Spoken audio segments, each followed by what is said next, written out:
All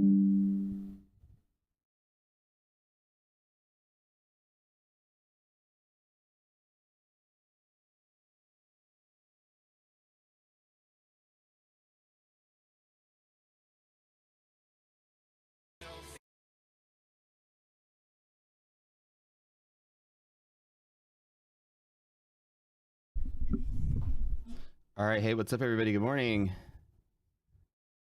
Getting a little started here. Market's moving pretty low, super rational. Where's the music?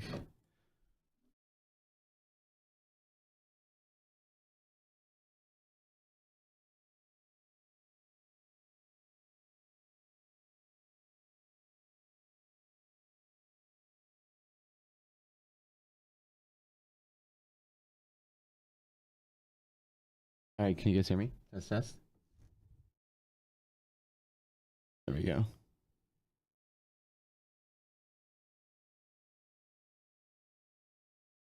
All right, that should be better.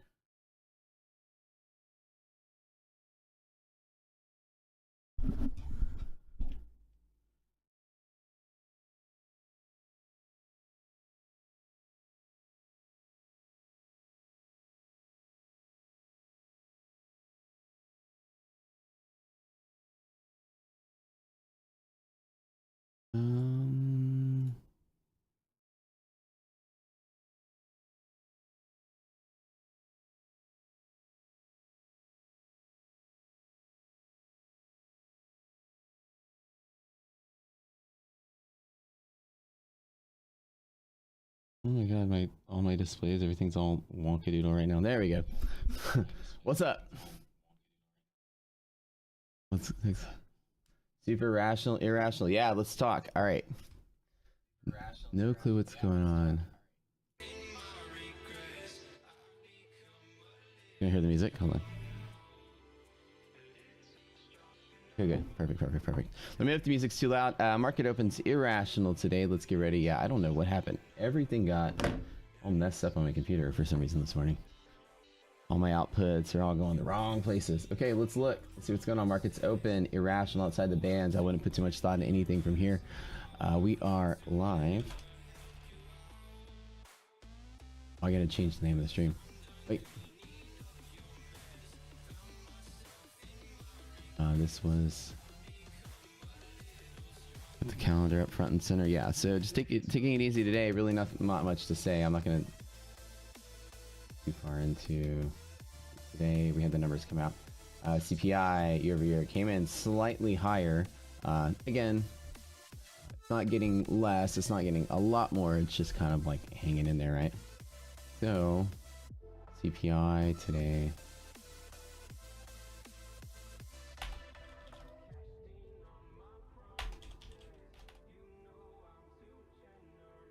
All right, let's go. Okay, double checking really quick. Let's put Rocket Scooter front and center on the screen. I don't know where all my programs are. My computer must have reset last night. Early this morning, I mean. Yeah, bear long down. We go between the two hedge pressures. Wow, looks like the market was really anticipating this. All right, this is 347 at the tap, BRLD. I am not. I think we needed a flush before anything was going to come of this. I was talking about it yesterday. Let's see, BRLD looking for a hedge pressure tap right there. Any break of low blue goes lower. Let's find some red lines just to think of that on 347. Again, depending on which boat you're in, this could be like a flush out. It's not going to likely recover today, but it could likely recover before things get a little crazy. So,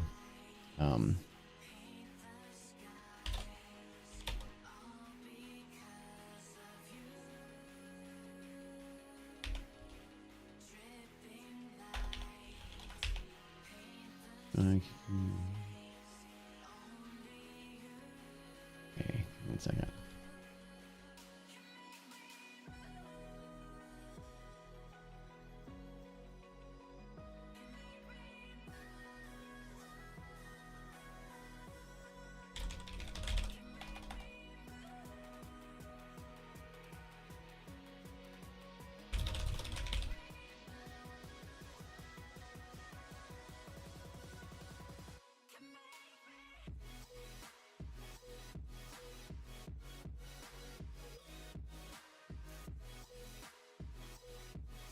All right, you guys, let's get ready to go.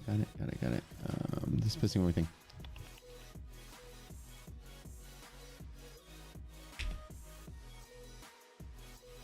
Okay.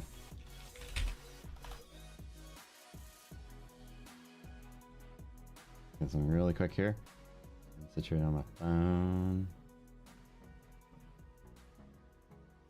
Yeah. All right, how y'all doing today? Let me see if I can turn the music up. You can hear? Is anyone hearing an echo? Y'all hearing an echo? Let me know.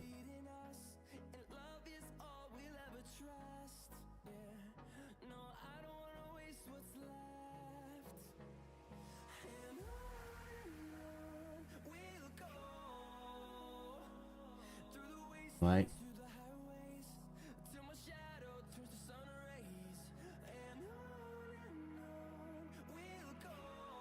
Any echo?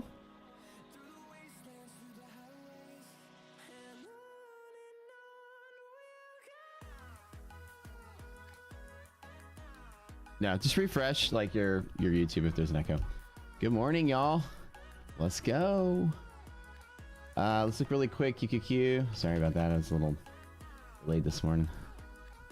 All right, let's go. See QQQ VRSD, same thing. Looking at 255, likely bounce, but 262.5 resistance and trading lower.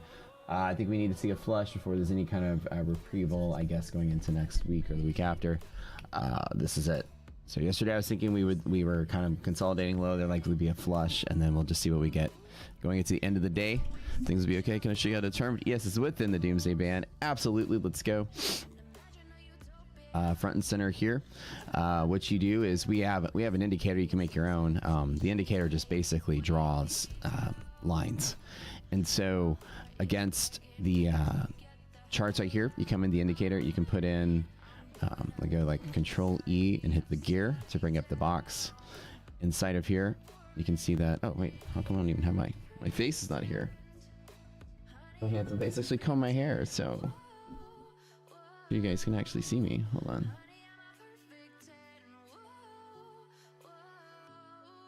What is this? Desktop one.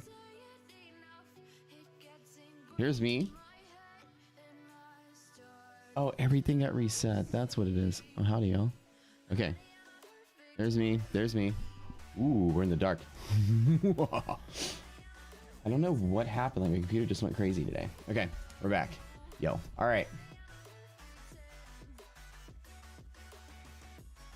Okay, so on TradingView, you just basically draw a line. You can manually draw a line that's the distance of the risk interval. So like in here, I put in 27.5 for the S&P. So you can create any kind of tool that you do, like a fib tool or whatever, to draw just two lines that are a distance from point X. So 27.5, you can take like a fib tool, and this is an easy way to do it. Just go like this, right? And then you take the distance from here to here to be double the risk interval, and then you just come through in the morning, and you take this guy or the overnight session, and you put the middle, like right, right on the close of the previous day, and then you get that high and low from there.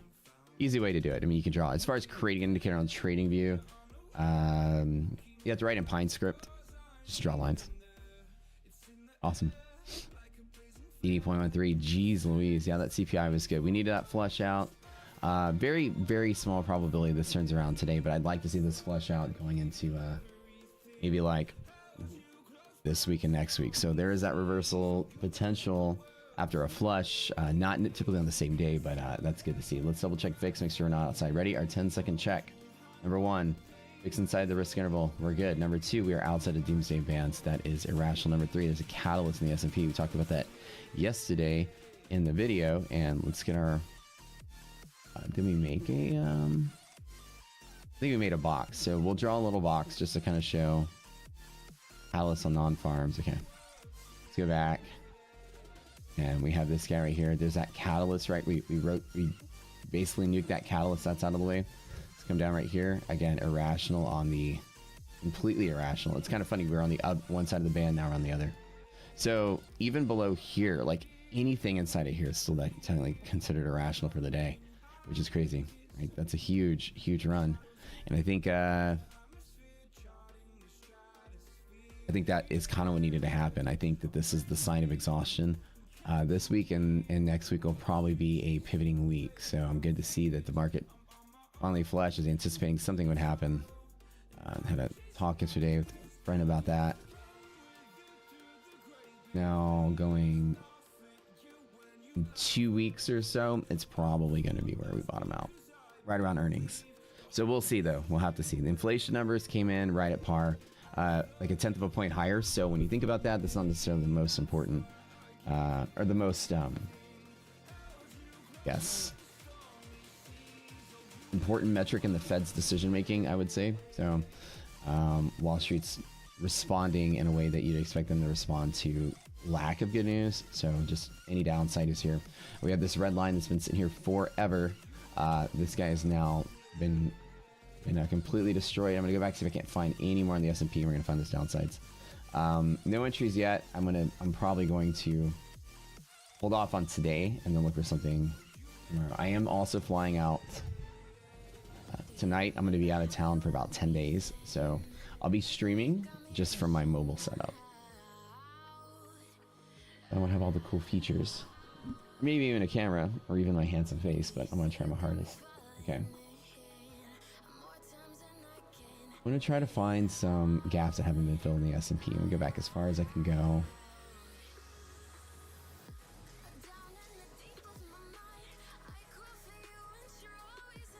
Then we'll see if we can't find anything. Like I said, today's not a day to really find any good plays. I would think that you would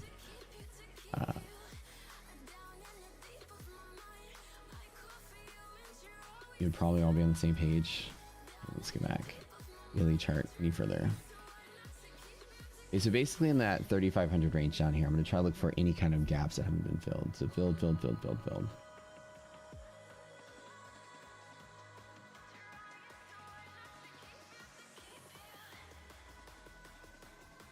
Moderna vaccine gap is the last one that's sitting there.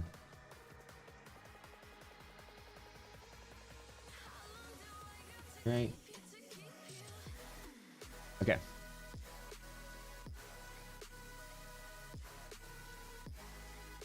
Good to see all you guys here today. Welcome to the stream.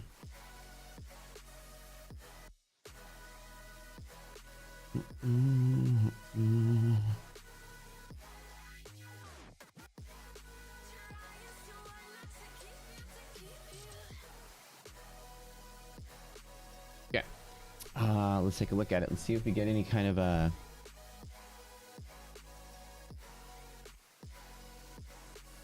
any kind of hiccup or that little hedge pressure bounce there.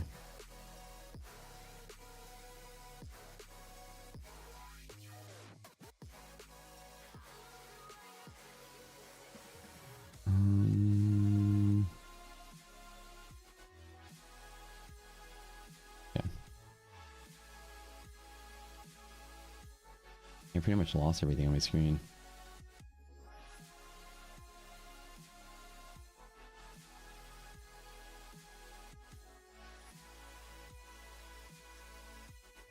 Okay, good. All right, so this morning we're gonna watch. We have those two rational signs that came out. One of them, VIX, is cool, but keep an eye on VIX. If you let VIX today go above 33.69, that's the level today. So a gap from 11.5, yeah. I'll take a look at that one in just a second. Hold that 255 level on QQQ. That's that hedge pressure hold. I'm looking to see if that actually gets something, but these kind of setups, right? Very bearish, market for the bearish structure. Whatever move we have is probably it off of that CPI. That could be a flush for today. I'm going to be looking for interaction at hedge pressure. Anybody that's like in a mode of, okay, finally there's that dip I wanted to buy. Normally what I do is at 347, I can buy some very long-term calls at like 352 or higher. That's where you get that hedge pressure boost. But then again, we got earnings coming up. So as we play into tomorrow and then the next week, premiums are going to be high on certain stocks. So if you're out there buying options, just be careful paying for those high IVs into stocks. So I don't normally long options in certain stocks going into their own earnings. So unless I get them way before. Bank earnings tomorrow. Feel for the fire tomorrow. Absolutely. Let's look at the XLF. Great idea. Just kind of a couple talking points here. There's really not much to say. The market's not going to be directional, doesn't look like, unless there's another leg or two down that starts off. We're hopefully sandwiched kind of in between the two hedge pressures, and I think that this is the flush the market needed if today this turns into like a nice little wick, right, to kind of fill out the result of the move. It's just interesting to see us trading lower into earnings with major bank earnings tomorrow. XLF bear short down just like everything else today. We did gap down. Resiliences are definitely really gross on NASDAQ, really gross on the S&P, but not necessarily, you know, the S&P is looking mighty interesting for being so right.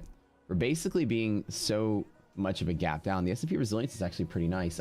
Speaking of banking stocks, some of the stocks like JP Morgan look like they're moving a little higher today. Look at my watch list here. Kind of pushing through a lot of that downside and almost basically closing in the gap from yesterday. That's looking nice. This might be an exhaustion. I think on a lot of things, Nvidia looks like a gap down is sitting very nice and pretty. Like I said, this is like a risky spot to grab that dip. Bear short ups. A lot of things are showing kind of like not the best potential reward, but look at that resilience is so close to zero, right?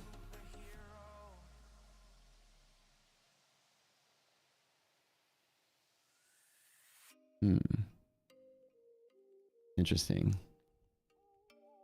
Oh, oops. Let's see what we have.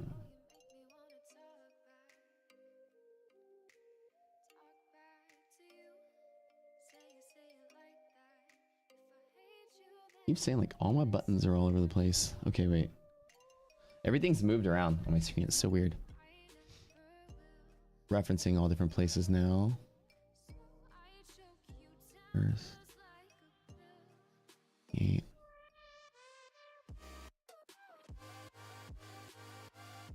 Video. 120.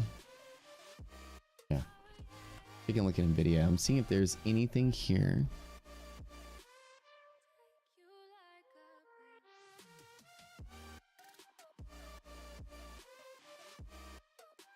How you guys doing today? How's y'all's trading day going today? Are you all right? Okay, so the only interaction point I can see today that will likely give a signal.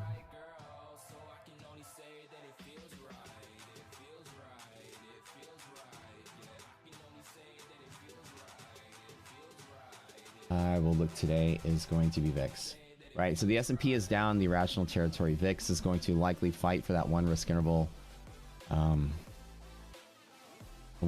run. So right at the tip top, right when VIX sits at 13.69, I'll be looking for some actionable pivots off of this morning. So if we tap this and turn around, that's a decent sign. So this is an actionable pivot on VIX. Let's double check the UVXY this morning, and we can take a little easy today. Everything's in that bear setup. Nothing's really kind of finding any supports on our stuff. UVXY actually in a nice little decay pattern. It's actually looking really nice. Speaking of that,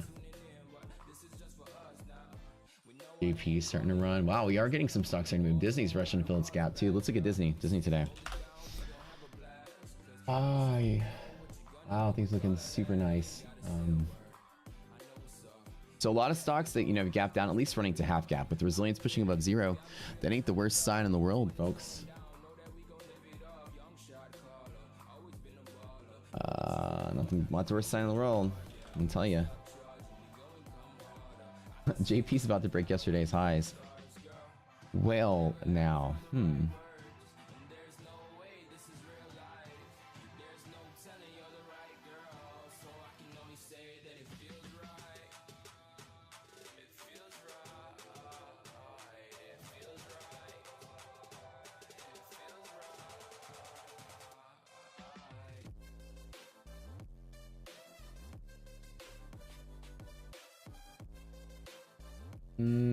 do I want to do some short index scalps? There's really nothing to short against though. This kind of a... When you see that resilience test and see how this behaves, SPY's pushing to upper monthly hedge. There's likely to be in the bear long down pressure from here to any break of 352.5. I'm looking to completely fill up that gap. So I'm going to keep an eyeball out today and see if this produces anything good.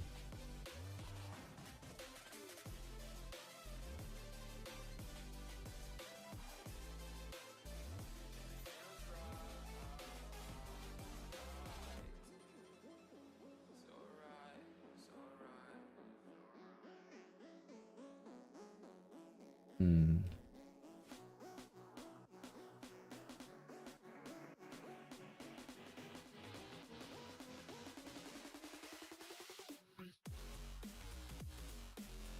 Hey, guess who it is? Rocket Scooter, what's up? Hey, Rayhan, what's up, dude? How you been, man? How was life over in your neck of the woods? We're gonna chat with you today. I see our buddy SoFlo up in here, if you guys remember from the spaces. Short 60 profits here. It's likely that flush out. Yeah, like the market's been kind of consolidating low. I really do think this is the kind of the flush out we've been looking for, just to see the market kind of pin around. I think it's really odd that it's trading lower into earnings without some kind of significant expecting of a reversal, because that would be very devastating if we walk into earnings season, the market just completely collapses from here. CPI numbers come in slightly, slightly off a little bit, a little weaker than expected. Let me see if I can find the numbers here. But at the end of the day, the CPI is not necessarily the thing that is what I believe is going to be driving most of the market. As I've told you guys before, I believe that the jobless claim is going to dictate more what the Fed's actionable plan is going to be like, as the interest rate is not really necessarily affecting inflation as much. Copyright-free music playlist is very like mix of all kind of stuff. Very Twitch sounding. Okay, so today, right, these are the numbers I wanted to look at. That's kind of a lot more important, I think, for predicting Fed action. We talked about it yesterday. Is to see that jobless claims tick up, right? The initial flush is normally bad, but when the jobless claims are getting worse, remember we talked about these are actually these are continuing jobless claims. Go back to the here it is. Here it is.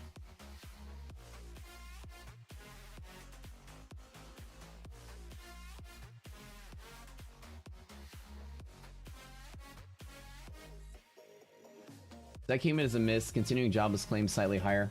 The Fed is not likely to be increasing their aggressiveness if the jobs market is looking worse. That's the data point we've been looking at. That thing's kind of been solid. The initial jobless claims, this is the one we kind of been looking at as well. Those are the continuing ones. If you zoom in, right, the idea is that from that May to July, and then of course that little tick up in January, the market rallies as this number gets a little higher.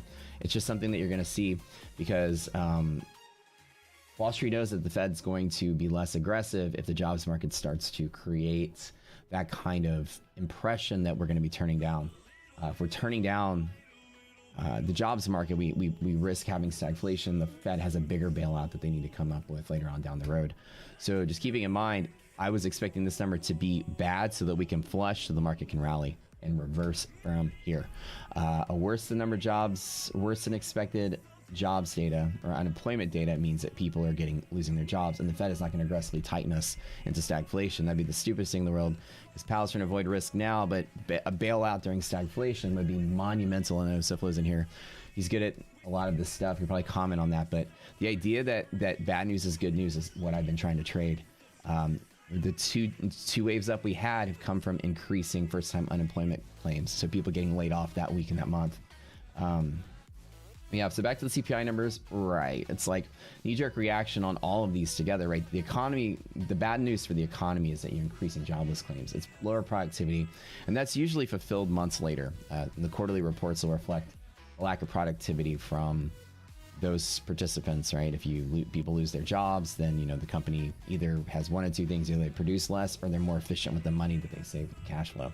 Either way, people losing jobs is always a way for companies to do better. And before earnings, I think that's not going to be reflected now, but maybe in the next quarter. So CPI, the month over month and the year over year. Let's talk about the two hot topics today. The CPI is forecast at 8.1, came in 8.2. So here's the thing. It came in higher than the forecast, but less than last time's print. Again, the rate of inflation is still going up, but it's going up less and less. This is the change year over year. So compared to last year, it's still a change, right? But it's less of a change than last month. So even though it's high and this is coming down, this is actually the rate. So CPI numbers are looking pretty decent as they're coming down. Again, as people keep their jobs, more products at the shelves, this thing actually comes down on its own. Competition lowers prices. So, lack of shortage, which is where we are now, not really a big shortage on things anymore. Market's nice and stable. So, supply is nice and stable. against the demand. So I think we're pretty good. I will agree about CPI being not as significant as a data point for the Fed. It's an easy number for Homer Simpson to understand. I think where the jobs report and PPI is more significant. Yeah, PPI is especially. Yeah, and tech earnings coming up this next couple of weeks. I think in like 2 or 3 weeks, we have a lot of tech will be cycling through. Boy, let's get rid of that and find like a better house music 2020 no copyright. There we go. That might be a little cooler.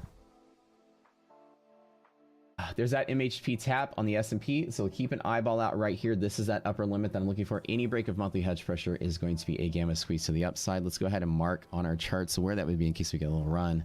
Again, I've taken no new actions this morning, but what we'll do is we'll come through here. We go on a tick chart, the first thing I do every day.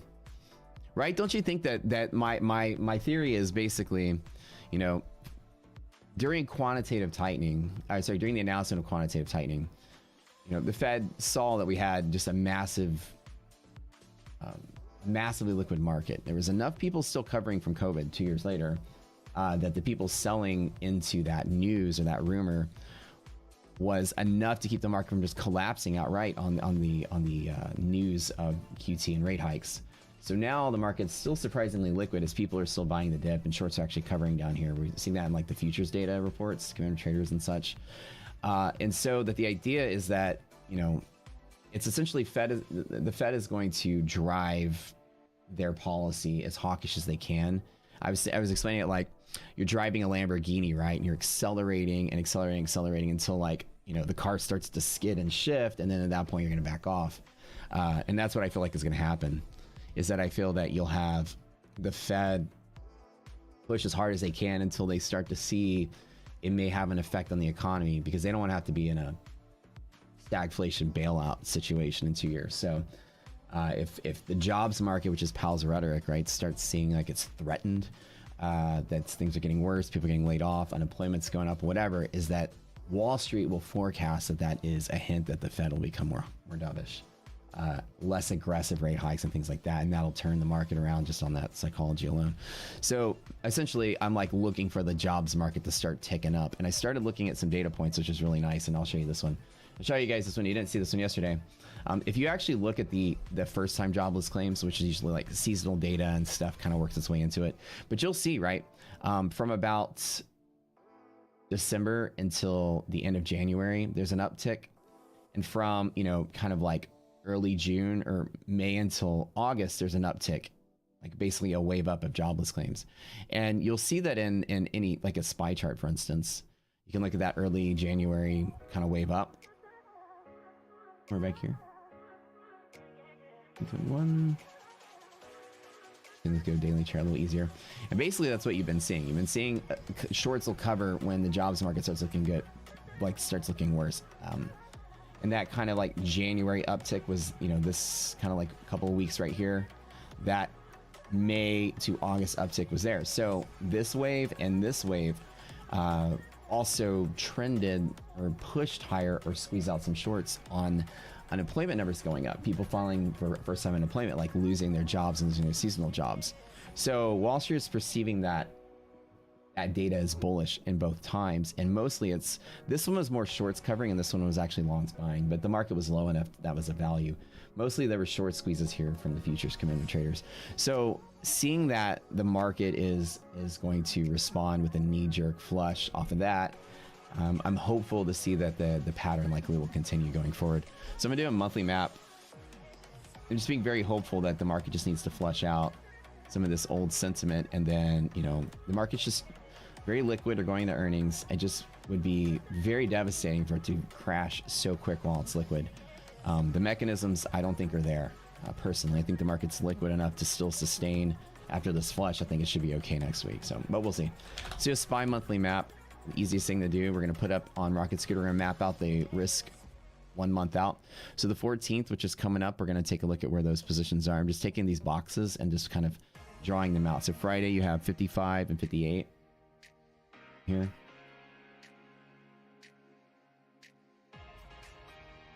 So again, a mixed distribution, a little mixed bag here. 360, I'll put that here.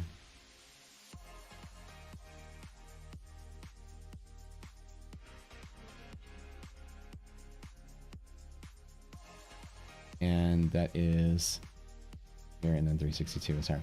So essentially I'm just mapping out where that bull and bear spread is going to be. So the market is not too bad. Like if we clear through that actual barrier, then there's a nice little bull run at 362.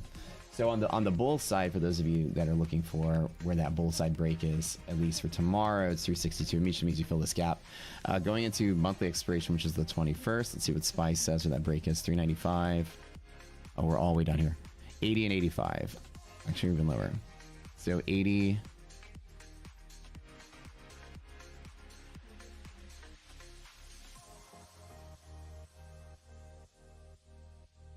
And 85. Okay.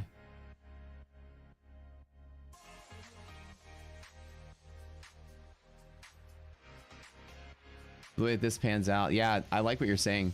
You put together some quants in the past 5 years and calculated potential week-to-week moves. It's been fairly accurate so far this month. Nice. What's your understanding on your low side? You need to go live trading on TikTok again? Yeah, so we'll talk. I'll talk to you today about some ideas I have. This would be kind of cool.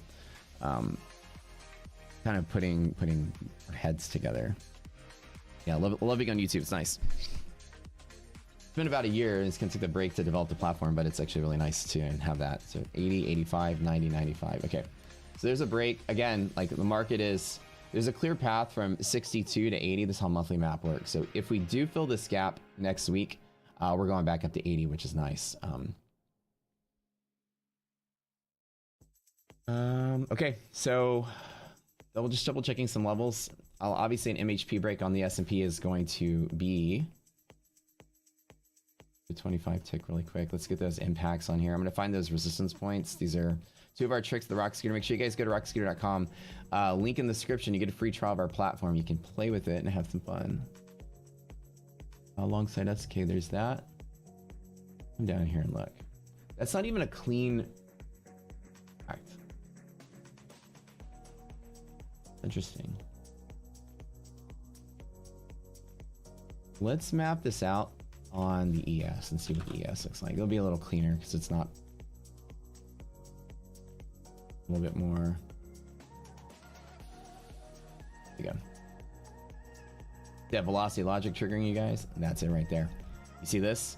If you ever hear our lessons on velocity logic, here's where the futures market shut down a little bit, and all that liquidity was pushed out the market makers. So basically, the gap was somewhere in here. We had a nice little. So basically, the market traded here. It shut down for like a fraction of a second. This is called velocity logic. It's something that happens in the futures market on the Globex. Then the market gapped to right here. The market makers distributed all of that liquidity, right? Or distributed all of those sells at a fixed price right here. And then trading resumed. If you guys don't know that there's a teeny weeny short shutdown called velocity logic, you're welcome to go Google that and learn how it works. That is a sign of the trigger of it. So the market actually shut down right here. The impact was so heavy, and there was so many orders that flew through that the Globex actually shut down trading for a flat second, and literally gapped from 36.15 all the way down to 35.73. Isn't that crazy, right? So what's neat to see is that 15 to 73, right? That's about a 32-point drop. So essentially it dropped one risk interval. And you might see that all the time when velocity logic triggers. It's a protocol in the Globex that keeps the market from crashing outright on just large order flow that can kill the entire bid and ask. But then what they do is that when that order flow hits the bid so hard, if the Globex calculates it's going to clear out so many tiers of prices in a certain amount of time, they shut down the ability for you to fill those orders to the bid or the ask. It's both ways. So the idea comes that they take that order flow, divert it off the books to some market maker, and liquidity is mobilized off the books, and then somebody grabs that fill, and then trading resumes against the bid and ask. It's so that like when the markets are illiquid, especially in pre-market, you don't have somebody come in and fat finger brute forcing oil prices $4 or $5 up just because they're attacking a really thin market. You can only move so far so fast in a short period of time before that triggers. And if you guys didn't know that that's a thing, that's what we're here for. We'll show you all the nooks and crannies of the market, because that's what we exploit, right? All the little things that people didn't know existed. If you didn't know there's a governor on the market that shuts down trading if it moves too far too fast in futures, well, that's the rabbit hole we're taking you under. So I'm glad to share with you guys that whole thing. Yeah, I'm liking the way I'm definitely liking the way it's looking. So these red lines that I've posted you guys, these are my like retracement targets that I'm looking for. We call them red lines, and basically these are areas of interest. I think that here's certainly going to be some volatility and maybe some play off of that. What I like though, what I do like is that we got stocks like JP, right? Banks coming out, actually breaking highs off of this. Wall Street is really enjoying what it's seeing, right? So I'm excited to see how this works going forward in the rest of the day. I'm gonna let it bounce around a little bit. The VIX is completely back to where it was yesterday. This could actually neutralize the market. Now, again, we'll see how this works. We're still very irrational. I mean, there's still not a lot of, there's not a lot to go for. The Russell's the first one to kind of reclaim the rationality. So Russell's going to move a little quicker, it looks like, than the S&P is going to move a little quicker than the NASDAQ. So just looking at that, we do have an MHP break on SPY. So that's actually not a terrible sign to see this guy run up and fill the gap today. I'm contemplating going long something on the first pullback I see. I like this. And both resiliences are positive. These are long signals, guys. Out the door. This is Rocket Scooter 101. Resilience is greater than 0. This is likely to fill the gap from yesterday. Jeez Louise. Let's go, baby. Let's see what I want to do. I want to do some SPY calls. Let's take a look. Maybe some straight SPY calls. SPY's looking really good. Resilience is looking hella good. Let's get far enough out though, so I'm not really paying. Let's see, 355. Yeah, let's get a target. Okay, not yet. I'm gonna wait for the. I'm just setting up. I'm gonna wait for the rest of the day to prove that MH3 is holding. So, stepping into something. But let's look at where these strikes are. So let's go back to the monthly map. What I was planning a second ago.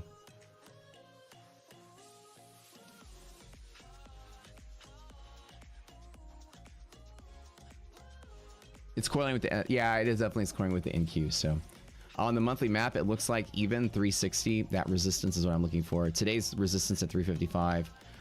There is a liquidity pocket right here as well. So that's going to be really hard to break through today. I'm not necessarily, like I said, I'm going to watch resilience. If it takes 1 or 2 cycles to hold monthly hedge pressure, then that's the resilience that I want to see going forward into like weeks out. This obviously going to retrace a little bit of this. This is a really nasty fall. I'm expecting it to still be volatile. So I'm not going to touch anything just yet. I'm going to give it a couple more waves. Normally I don't trade so cautiously. Normally I'm really willing to take the break. But today, this is just all in the irrational territory. This is just retracing. We're going to see if the real shorts want to come in. So keep your monthly resilience front and center. If this yellow line drops below 0, then it's going to be a little scary from here. ES is long and NQ says short. What do you think? S&P always drives the boat. If you have to choose between the two, it's more diversified. There's more money in the index per share of index, and it's got more representation of cash flow into the stock market rather than NASDAQ is just cash flow into like telecom and tech and like healthcare, right? So people could be leaving healthcare and going into banking. The NASDAQ would be tanking and the S&P would be rallying. So you know that money is staying still circulating in the stock market.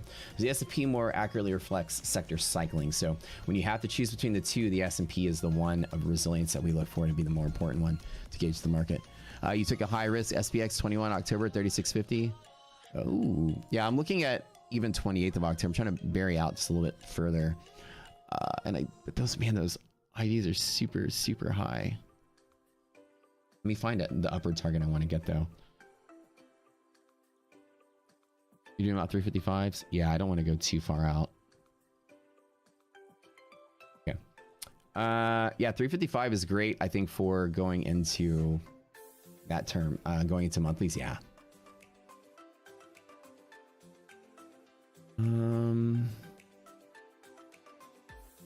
Let me look at where that monthly resistance is. That's pretty far. I think 355 is an adequate strike to be at. I would certainly bet that between here and somewhere out here, we do retrace through that. I think that's a wonderful idea. Not patting you on the back, sir. I think that's about the range I'm looking for as well, because there's put resistance in here. There's not a bull breakout for that week until here, so it's all still puts. So any break from here is likely limited there. We don't bet that we break from bear side to bull side without a really big catalyst. And I'll show you how to do this. These maps change every week. I mean, every day they modify a little bit. So today, like, this is resistance here, that top of the green. So this is kind of chop. This is bull breakout. Our colors are opposite. So somewhere inside of here, a run from here to here is a certain like illiquid path from like clear bull side to clear bear side here. So you got like this kind of like big illiquid burst through here where that gap gets filled. So any breakthrough here is a nice clean run to here, but I wouldn't buy strikes outside of 380 or higher for like a month out. So I'm in that same boat as you guys. Negative, SPY positive. Yeah. SPY is the controlling case in almost all days. If SPY is positive and NQ is negative, it's going to be SPY is typically the one that drags the NASDAQ instead of the other way around. SPY is positive because you have stocks, like if you actually look at this, right? There are stocks in some sectors that are actually really, really good for the day. JP's green for the day. JP actually broke yesterday's highs in the day. Actually, it's up higher than the last 2 days. So some stocks have just rallied off of that dip, right? We have earnings. A lot of people are covering their shorts going to earnings, and major bank earnings tomorrow, as a matter of fact. So you're seeing a lot of short covering in banks. So that's one of the things that is carrying the S&P. And you're also seeing stocks like Nvidia and others really push to fill that gap that it just had. And Nvidia is gaining a lot of momentum. Now everything's hitting that first retracement momentum. So I'm kind of seeing if that's going to do anything else. TSM had earnings and now it's from TXN or TSM. Oh, TSM. Now it's running. Let's take a look at that today. Yeah. Man, I love our platform, you guys. It's so quick. Monthly hedge should break TSM. Oh my God. Oh my God. It's looking great. All right, so here's how this works, right? Let me put up the walls. Let me show you guys. Everyone go here really quick. Go to Rocket Scooter. Get yourself a free trial. And I want y'all to check out our platform today. If you haven't, it's free and no credit card required. What's up? What's up, guys? Mark, Indy. Okay, so what we do, TSM says bull, long, and down. Those are the 3 different pressures we look for. I'm going to pull up the liquidity maps here. And BLD on a hedge pressure break right here. Just match the letters right here. It goes to either some open price or some red line or some gap fill. So let's go to see where those upward targets are going to be. Here's how we do it. You're going to go to the walls function on the side. You're going to go to single date. You're going to make sure that this has the monthly date in it, which is correct. That's good. And now it's going to show you where resistances are. So this is going 65, and I'm going to type in, what is it, TSM, right? So I'm going to show you where some upper resistances can be. Right, 80 to 85 is that monthly expiration on the map. So any 65 break has liquidity to be found at 82.5. That is monster for the stock, 82.5 on a monthly scale, right? So when we do our analysis, if I'm going to buy some strikes or where I'm going to go, my favorite strike is to get that bottom or in the liquidity pocket. I get that call, that put wall right there. So right here, this guy right here. On that scale, it's 80 resistance. That's how I determine my resistances. We're not going to break to the bull side in a bear market that easily. So 80 is resistance over like 3 weeks. With a really clean, with a really solid break or rejection point, resistance is here, right? So anything below maybe like 62, I'm gonna kind of like sit down. I kind of like where this is looking though. You see what I'm saying? So we broke through hedge pressures. Any breakthrough here is just to stop out. Like as far as a run goes, there's really like no liquidity until we get to the middle right there. So I usually target like this. So if this is that reversal exhaustion point that we start turning out next week, these are some really hella good runs because the market has a lot of room to move. I like what I'm seeing. Today might not be the best place for an entry point unless volatility starts to come down a little bit more. But if that happens, I'm gonna start looking to get in on some things. I like it. Nice and squeezy today.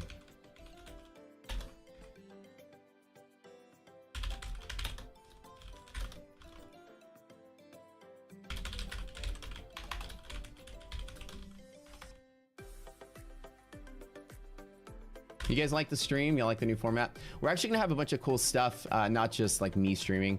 We have a lot of segments planned, things for the show planned, where it's gonna be really fun.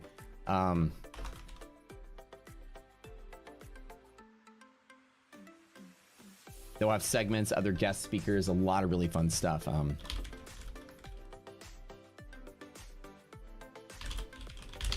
Okay. Let me see. I've been eyeballing some of these spies. I'm looking at. Let's go back to my setup here. Oops. Can I get a like on the video? By the way, everybody, scroll down really quick. Do me a favor. Y'all are helping the algorithm. Our stream numbers doubled in size just literally in one day. So keep going. Scroll down. See a little thumbs up right there. Give it a clicky. Clicky. Because you love us. Click that. Are the walls grayed out? No, they should be there on the trial. The walls, everything should be the same platform in the trial. So make sure you click the like button really quick. Everyone, scroll down, click, click, click. Do it super fast.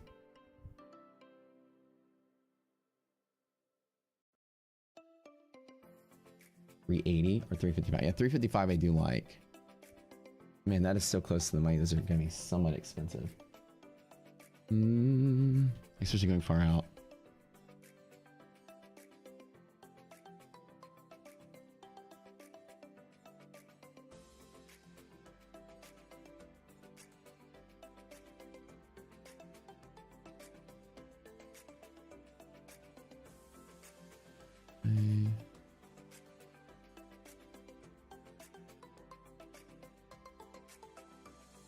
Talking like 370 level. Yeah, 370 level.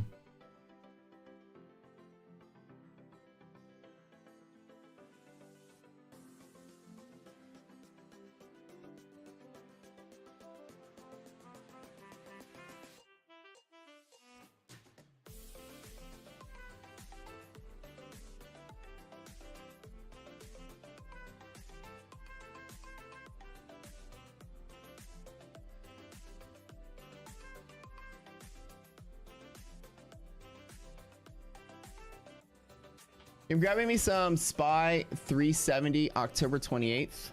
370 is a nice balance point. It certainly has room to go into the money. If I get that, I'll reconnect with the map next week for October 28th, which is going to be towards the end of the month. I want it to go through earnings. I want us to see if we get any kind of run.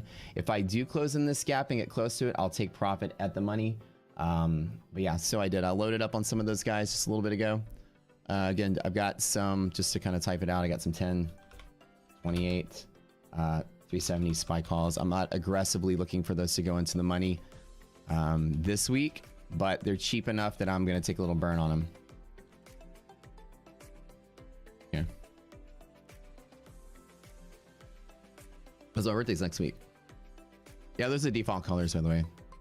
Yeah, IWM's looking for a hedge fisher break. Everything's looking nice and tidy. Okay, I'm gonna take a little bit of a break and get me a drink. I'll be right back. Don't go anywhere. Love y'all.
We're back. Is there a promo code for signing up? There certainly is. If you go to Rock Scooter, we're having a launch room. So our normal price for the platform, there's two ways to do it. You can either buy the platform outright for one payment and get all the new things we're making for it. So essentially, like, we have this. Let me handsome face back front center. How you doing? How's it going? Well, that's much better. Okay. So we have a promo where you can buy the platform outright, get everything we ever put into it, like all new data feeds down the road, all new additions, all new changes, all the new stuff we're going to do, and all new widgets, all new functions. We have a bunch of things we're going to put in here that pretty much no trading platform has to this degree of usability for the trader. So all that stuff will come out for anybody that buys or buys or subscribes to the platform now. You don't get any price raises. We have this kind of rule here where we lock something in. If you get it early when it's low, you get that benefit forever. So anything we make is gonna come out for free for you with no upgrade cost, nothing. So new data feeds, we ever go futures or Forex or whatever, crypto, you get all those upgrades for free as a member at the time we upgrade. So the monthly subscription, which includes all your options and stock data feeds, everything, is $200. But for now, it's half off. All of you can use this coupon right now, and for the monthly sub only, it makes it $100 forever, every month for life. That's a promo, and that's cool because, like, you basically, and you know, next year we'll be looking into tying in with brokers where you'll be able to trade through certain brokers. Like, we're looking at TradeStation, TD Ameritrade, Trade-of-8, NinjaTrader, all of them. You'll be able to send orders through our platform for your brokerage account. So you'll be able to, like, log into your broker through our platform at some point. So all that functionality will be there. We'll be like the enhanced version of whatever software you want from your broker. Now I'm eating a Jimmy Dean sandwich. Don't judge me because some of the cheese melted onto the paper towel. Dude, and I'm a complete slut for American cheese. Love it. I'll eat it off the ground. So good. So good. Breakfast of Champions is the old Jimmy Dean for sandwich. I'm gonna tell you, Costco special. Super good. Okay, there's that test. Resilience is still greater than 0 on SPY. Monthly resilience is still greater than 0. Let's see where those gap fills are going to be for SPY. Let's mark the chart up super quick, super duper quick, actually. Let's find that old 4 p.m. print. We're over here. All right, that looks good enough. Let's just kind of mark it.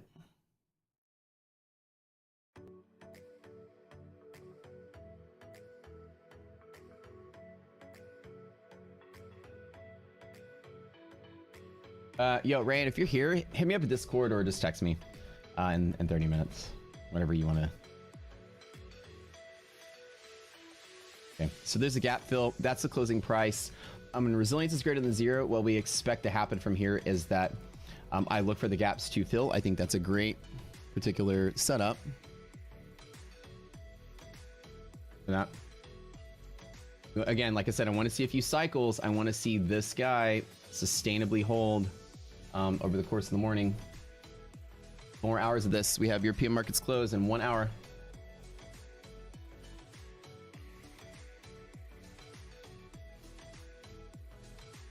Oh, it's so tasty. Bless your soul. Love you too, man. I love you so much. Let's go to Q's. Again, we need to find any hints of a pivot. So I always look for gap fills. One of the 4 things, we have a video called Picking Price Targets, one of our best videos we've ever made. It's in the Discord. Eventually it'll be uploaded to YouTube at some point. How do I pick my lower targets, right? How do I pick my lower reversals? And so when the market's finding liquidity by nosediving, the best thing you should do, Trader 101, you go and locate any unfilled gap. And it's easy to see on a daily chart. If your platform on a daily chart isn't plotting after hours, which it shouldn't, the daily candle, it's easy to see. A closed price and open price, it has never been filled. They're easy to find. There's one right there. You can just you do it long enough, you can eyeball them super easy. Now, granted, these two have likely been filled at some point, but I'm going to show you the example of how you would do this, right?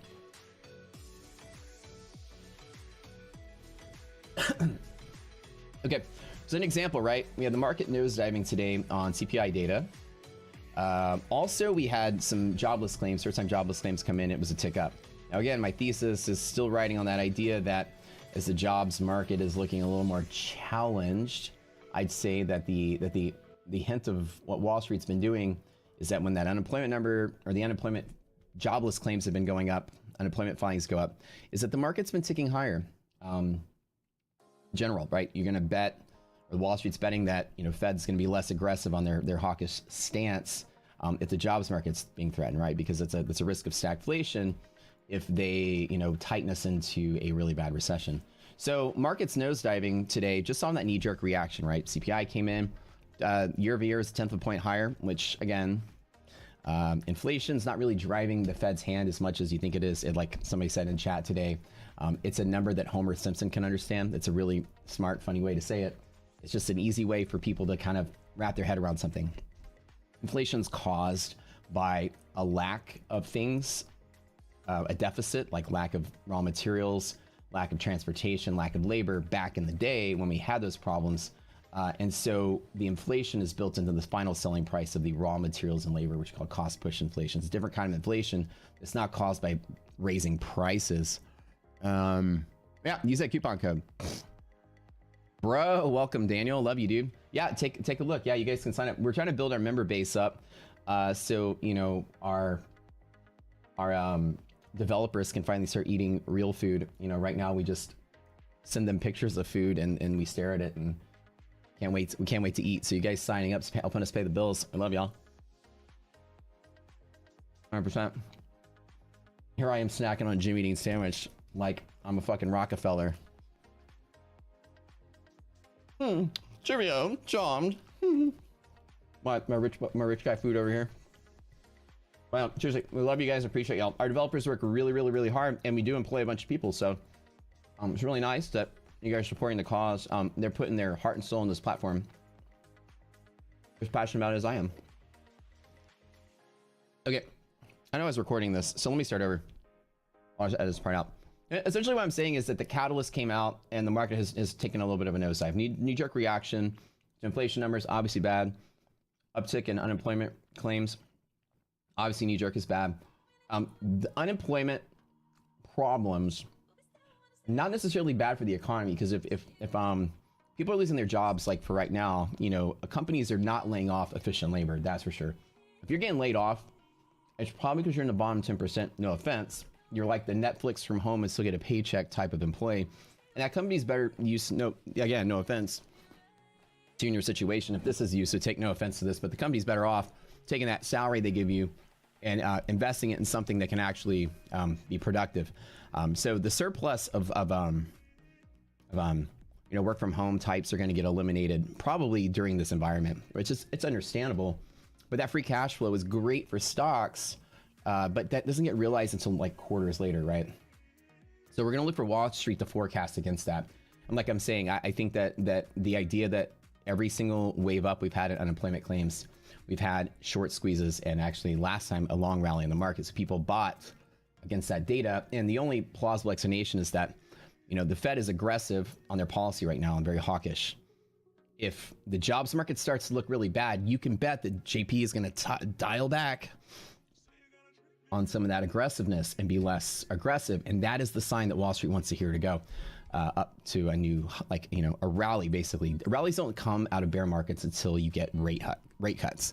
It's pretty standard, and any trader can tell you that's been the game for a couple of years. So we're not going to like immediately turn to rate cuts, but going from a 3/4 basis point to a half to a quarter, those are signs for massive up squeezes in this environment. I'm in the boat that we actually can do this for the rest of the year. I pen out really quick, and I'll just show you kind of what my expectation is. I know this is Q's, but in all honesty, we can see this. Actually, I'm kind of drawing it a little weird. We can see this and this and this and this, and we can actually have maybe a little like kind of tax loss type selling at the end of the year and actually push a little higher before we get into like real recession level kind of selling off. I'm in this boat right here that we take like 1 to 2 waves up on a short squeeze, and it's only going to take, the only thing that's going to catalyze the market moving so rapidly is going to be earnings. So the idea is that we went from a mode of like deficit way back here, and like supplies were limited, and so prices were way up. People got their jobs back and they started producing stuff. Your micro center with like 0 video cards and a line outside the door of angry, sweaty people.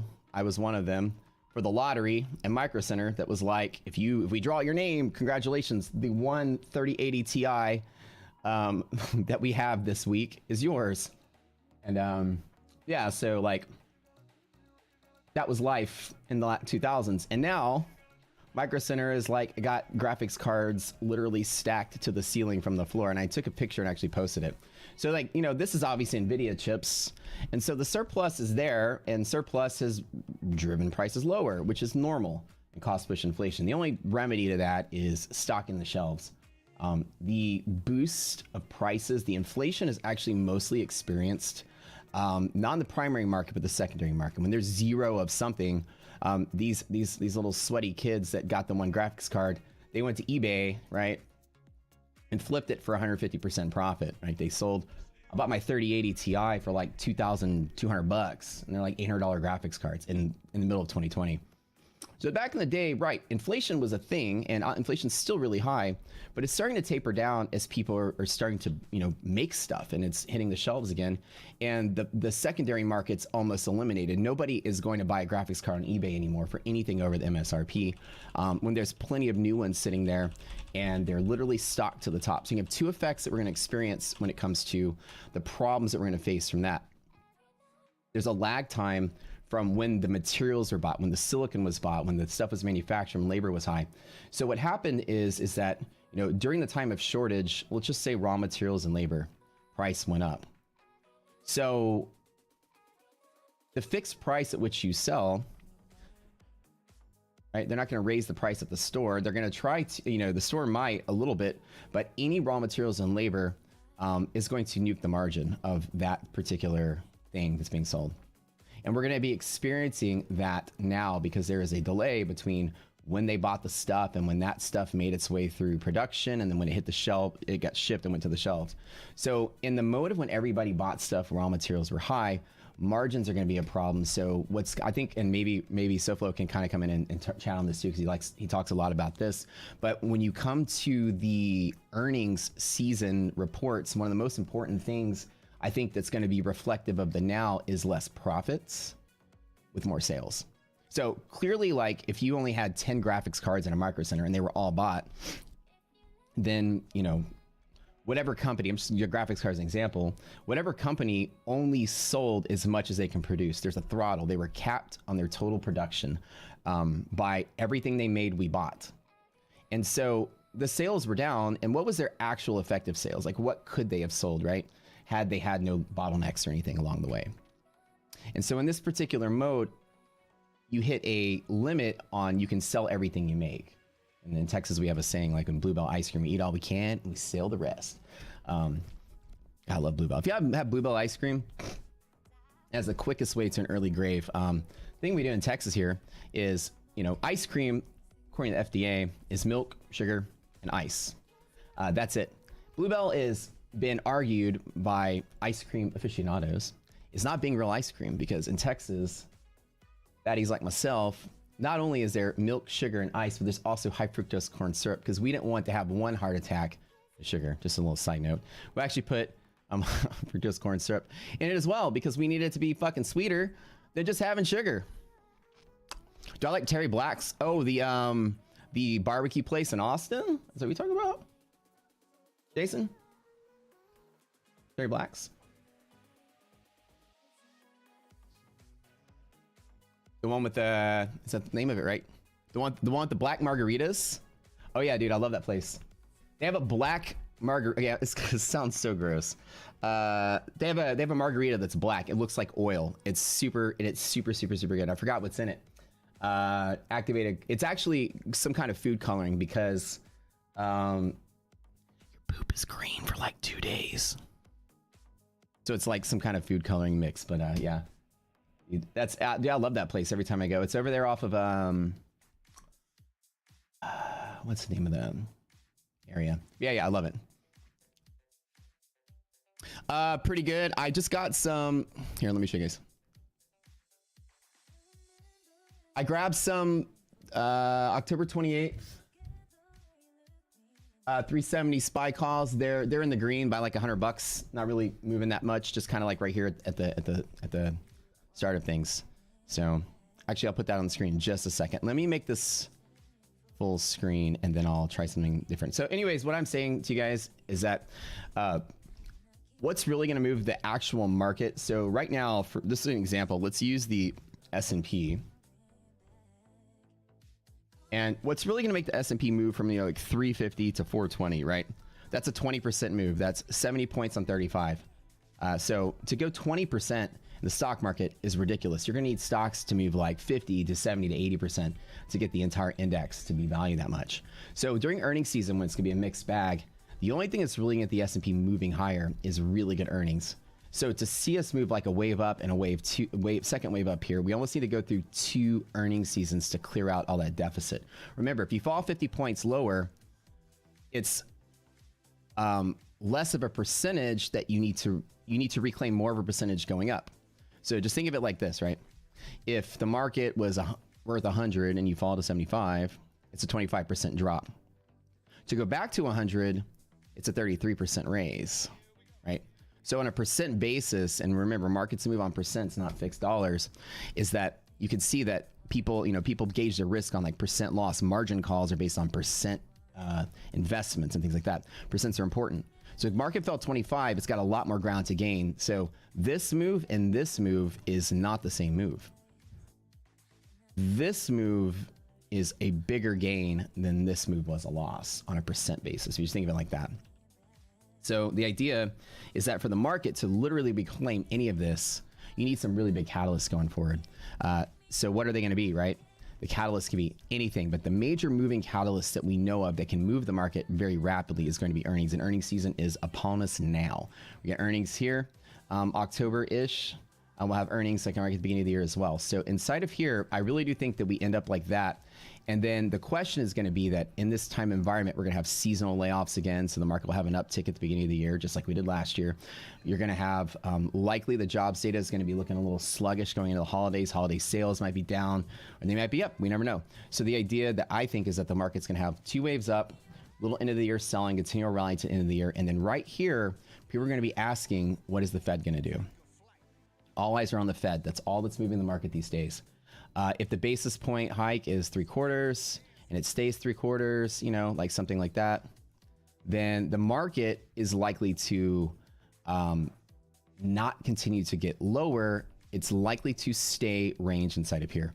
If this becomes more aggressive, like if we rally up here and Powell says, okay, things are fine, they might get more aggressive again, which again will start to bring the market down, which I'm thinking they might do as far as like they've pushed a little bit, they're going to lay off for a little bit, and Wall Street's going to cover some shorts and maybe move a little higher, a couple of earnings seasons. And then right about the summer, they're going to gauge liquidity when QT fully is realized, and we'll start to see they're going to look at the market and say, can it handle a little bit more aggression? So what I think they're going to do is, they're testing a little bit of rates. And then if the market starts looking like it's very sensitive to that, remember, if the market crashes, people are going to lose their jobs. And when we have unemployment with high inflation, it's called stagflation. And the Fed will have to bail us out 20 times more than it probably costs in the liquidity in the market that they had. The bailout will be a much bigger problem. And Jay Powell's smart enough to understand that. So what I really think they're going to do is they're going to taper off. If we do start to hold or get less aggressive, like if this goes to like 1/2 point or 1/4 point, this change right here is a rally if there ever was one. That is, I don't know if anyone else agrees or disagrees. If we go from a 3/4 basis point to a 1/2 or a 1/2 to a 1/4, each one of those less aggressive hikes, even though it's like we said, a Homer Simpson number, it's really stupid and not going to be affecting a lot in the near-term economy or production chains or logistical chains. It's not really doing much, but any less aggressive rate hikes or any tapering of the hike will be perceived as very non-bearish. But I think that Powell is not going to reverse. I think it's going to be gauge.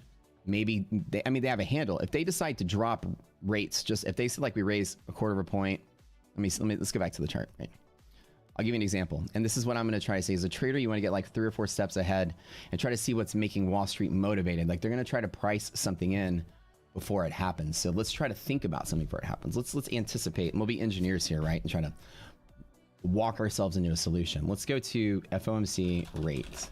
Let's pull up these old rate charts here. Ooh, I love when I get spam for adult dating sites. I'll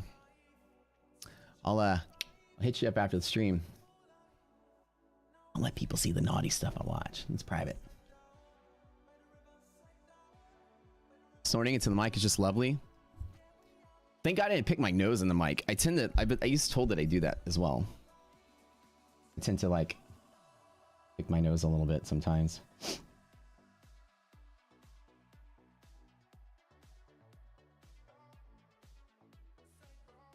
So.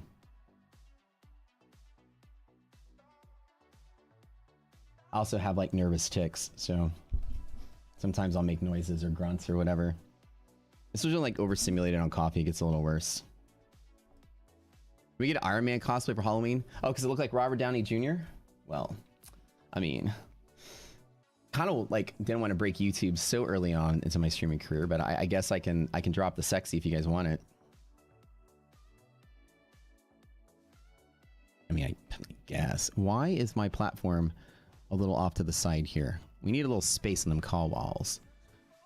So anyways, back to my theory. Okay, let's get the funds rate up. I'm just gonna show you guys something really quick. FOMC rate, interest rate decision. I'll drop the sexy, don't you worry. How come this is not showing up? Come on.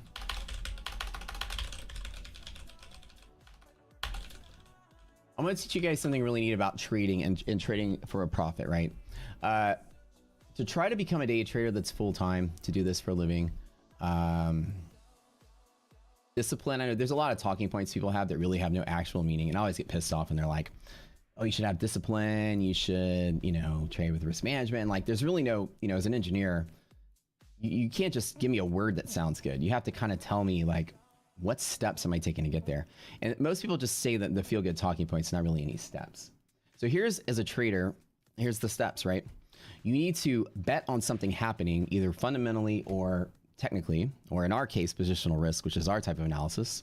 You need to bet on something happening before it happens, and anticipate it happening before others see it. The sooner you are in the trade, the bigger the reward, but more importantly, don't think of it like that. The sooner you are into the trade, the less your risk.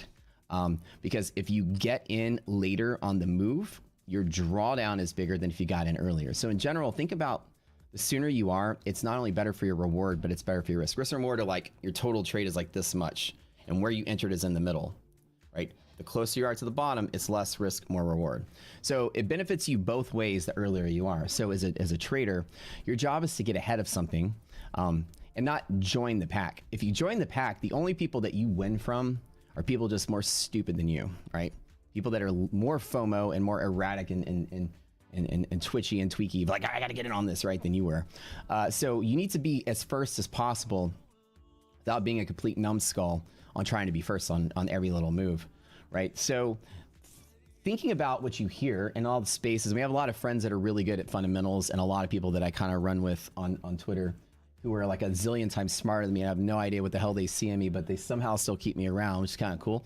We talk about a lot of neat stuff. And one of them that we talk about is what drives Wall Street's opinion. It doesn't matter what the news says. Imagine the news, right? I mean, I was in broadcasting in high school. The news, the job of the news is to talk for an hour, right?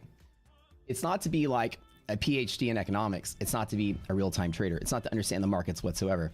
It's, here's your prompter, read it. Who writes the prompter? I don't know.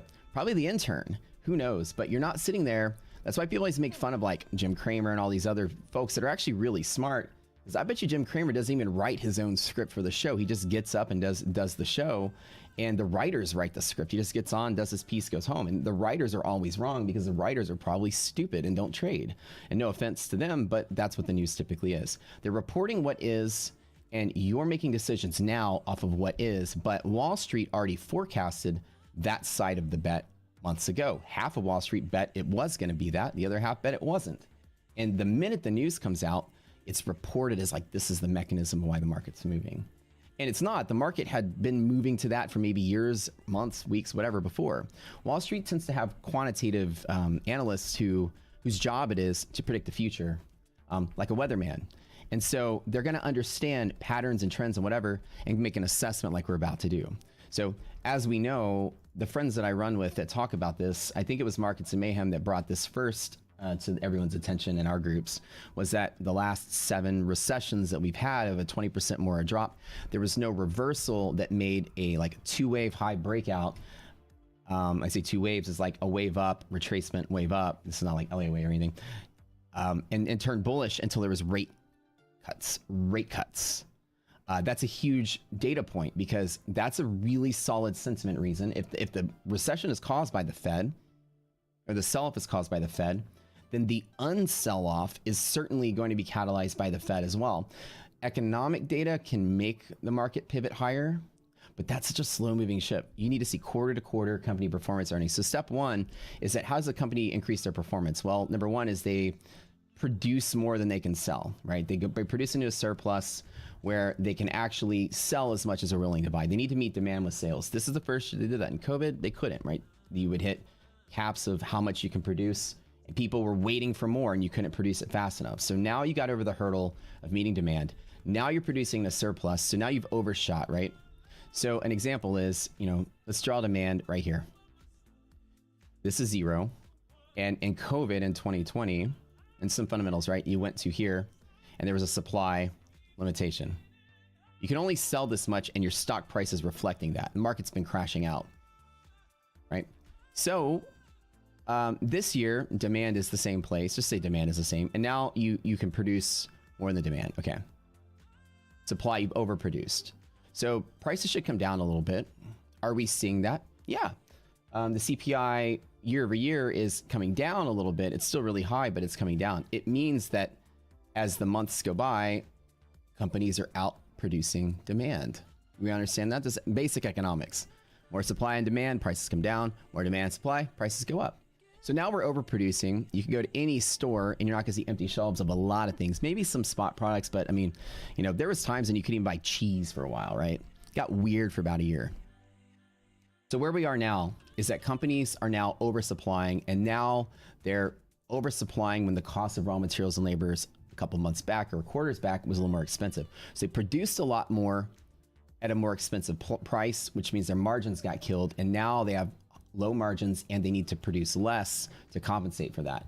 Or they lay people off to have more free cash so that their profitability is better. So one of those two things are going to happen for companies to kind of meet that demand target. They're going to try to be as on par as possible with what they think they need to produce.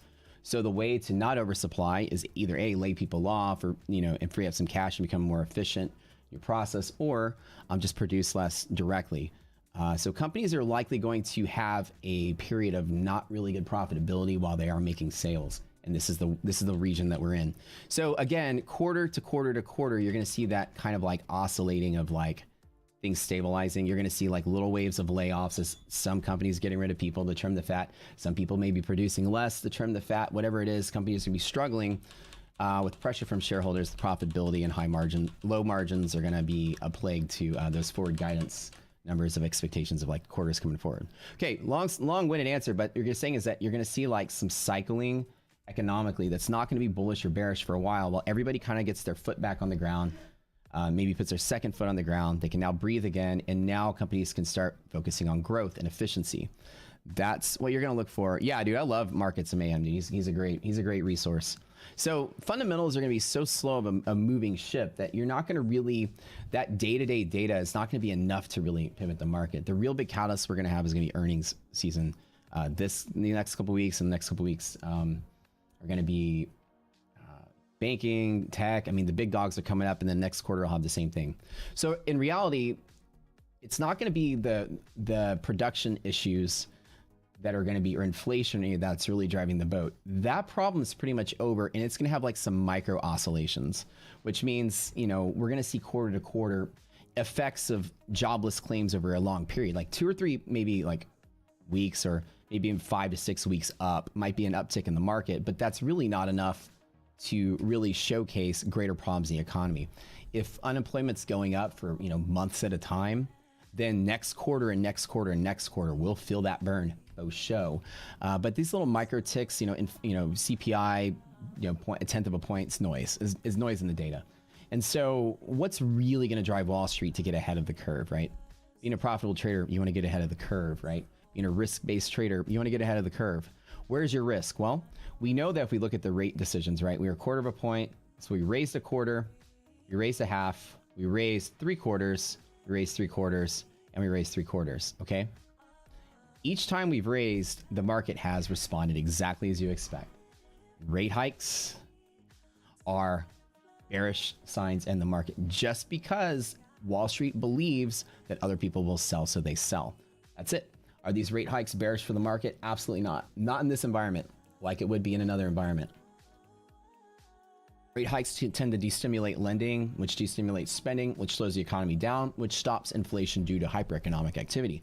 Yes, inflation due to like high prices of silicon for chips and high price of palladium and high price to like put rubber on the tires of a broken truck that needs to get the crates to someplace so it can put the furniture on to ship to the boat. I mean, like all those logistical problems, you can't fix that with rate hikes. That's the price that's built in. In futures, we call it carry cost. Cost of storage, cost of transportation. The final sell price is going to reflect that. So the inflation numbers, yeah.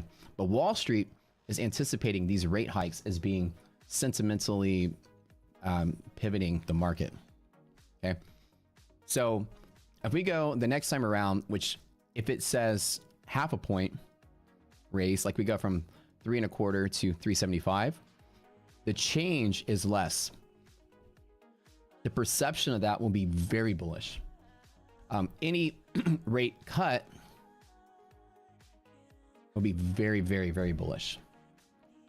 So I think that as long as this starts to taper off, Wall Street will start to bet, at least start adding to their positions, right? When the Fed starts tapering off, which is admitting that they kind of tighten too fast, especially if they start to taper off, you know,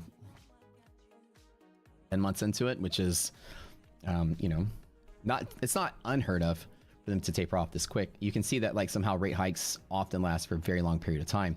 But if you get like an interest rate decision that is a no change and a no change and a no change for a while, like these flat days could be perceived very, very non-bearish for people that are kind of worried about that. But you can see like, you know, rate hikes can be, or the interest rate can be very high for long periods of time. I'm talking for like many, many, many years, which we likely will be in. So it's like, as a trader, we're just waiting for that hint that we're either tapering off and they're going to pull back a little bit like they did in 17, or, you know, is it going to be sustainably high for the long run?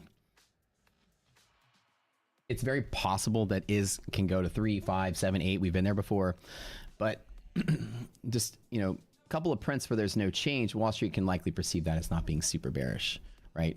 As in, of course, the narrative of Powell talking. So the idea is that you have to say, okay, as a trader, if I want to be bullish or want to be bearish, what do I want to see? Well, let's talk about the easy ones. If I want to be bearish, I definitely want to see a rate hike that is at least the same or more, right? Because that's going to be hella bearish, right? I definitely want to see that. If I'm a bear, what I don't want to see is a rate hike. Certainly that is less. I don't want to see that as much as I want to see one that's more. And if I'm a bear, I absolutely do not want to see a rate cut, right? And this is how you formulate your bias as a trader. How do you get ahead of stuff? I don't want to see where the rates go down half a point. So what you don't want to see as a bear is a rate cut. You kind of don't want to see your increasing momentum on your rate hikes also taper off. So, you know, in that particular boat, these are problematic for you as a bear. As a bull, what do you definitely want to see? You want to see rate cuts for sure, which is the opposite of what the bears don't want to see. So in all particular examples, you know, bulls and bears are looking for signs. They're both in the same trade. They're looking for signs that the Fed's going to be more aggressive or less aggressive. That's the driving force right now of the market, is just Wall Street's perception of future Fed activity. So now you have to take one step further. How do we get ahead of that? Well, we can listen to like the Fed funds futures and what the news says. But again, they're going to report data as is. Let's try to get ahead of it, right? What are some of the driving forces that will cause the Fed to change their mind? Give me 1 second, really quick. 1 second. Buddy here. We gotta leave in like 5 minutes.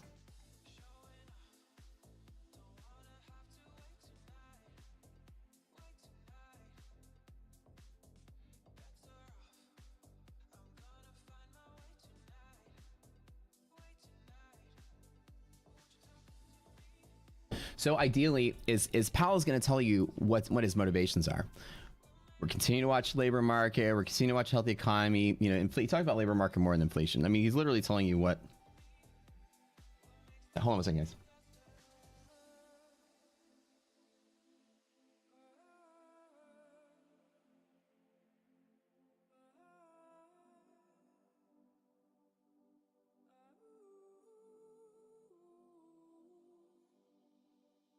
Okay, so long story on this one, short, is that if the Fed is going to do anything different, it's going to be their choice, right? So what is the metric you think they're looking at?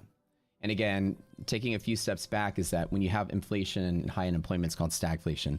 That's like soup kitchen recession, right? Line up, get your bowl of soup. It's gonna be really hard to recover from that. And the government will be looking right at the Fed for a bailout. Treasury and everybody. They'll be like, hey, we need to print some money, bail people out. So Fed's trying to not put all the weight on their shoulders at the top of the market, but they certainly don't want to put 20 times the weight on their shoulders because they crashed the market. Very evident that they keep saying, we're monitoring this, we're monitoring that. Our policy is staying the same until we see this, this, and this. They're telling you what they want. And so you need to see what it is they want. If unemployment and inflation together are the problems, okay? It's not just inflation. Unemployment and inflation is the problem. You don't want to see unemployment go up with inflation going up.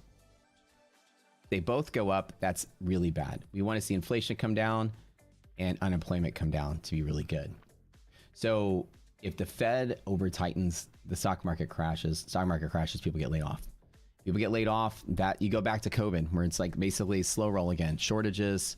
But now we're shortage with inflation. Imagine not being able to buy a loaf of bread because the truck couldn't deliver and you didn't get to buy a loaf of bread. But imagine not being able to buy a loaf of bread at $19 either, right? People like punching each other in the Kroger's parking lot to get the last loaf of bread that comes in, right? Massive problems from hyperinflation. You don't want to see that stagflation problem. So we know the Fed doesn't want to drive the economy into a place where it can't recover. So as we have proven, are they really happy with being aggressive? Yes. So let's take another step back. What will cause them to be less aggressive as a bull or more aggressive as a bear? Okay. So taking 2 steps back, for them to be more aggressive, they need to see that 3/4 of a point, the market's nice and stable and they raise 3/4 of a point. Unemployment is not getting worse. Market's not crashing. They're going to keep raising until it starts to show signs of problems, and then they may taper. So let's get steps ahead of that.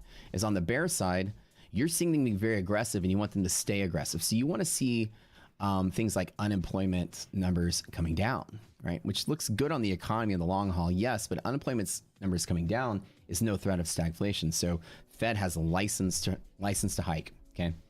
The opposite is true for a bull. If unemployment starts to push really heavy to the upside, Powell may reconsider his policy, right? Oh, let me show you guys the liquidity map before I get out of here.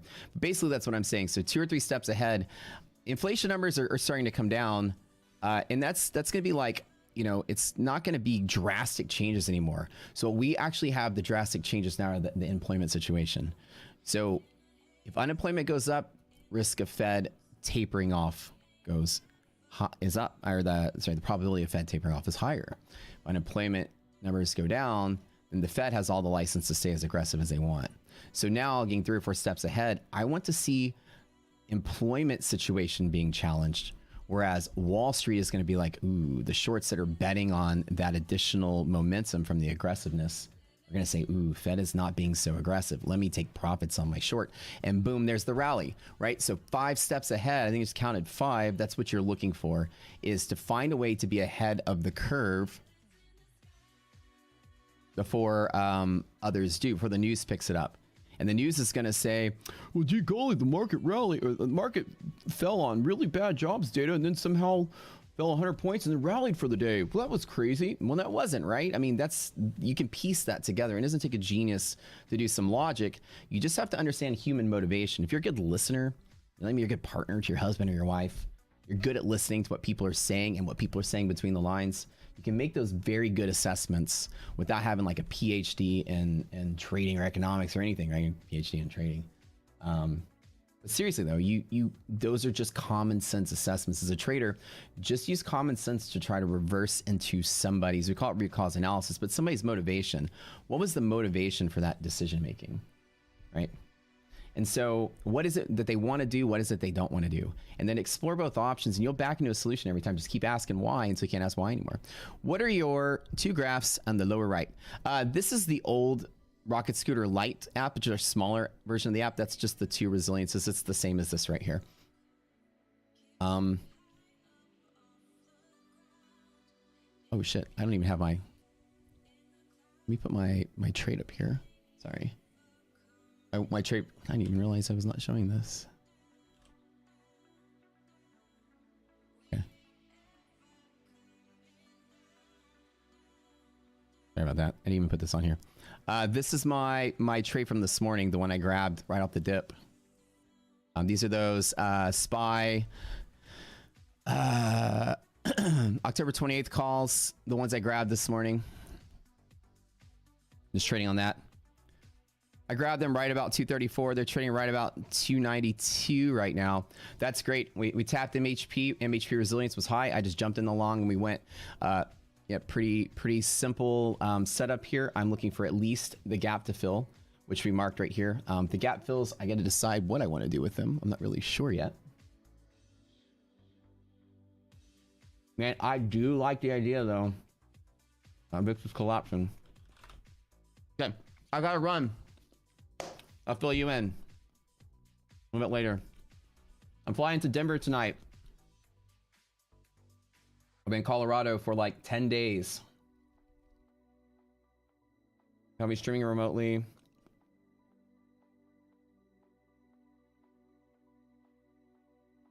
So if you live in Colorado, maybe one day we can like meet up or something. Like a little...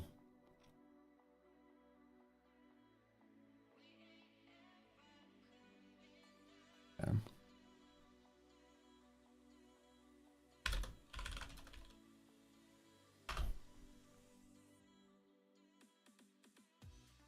That's a pretty nice scalp there.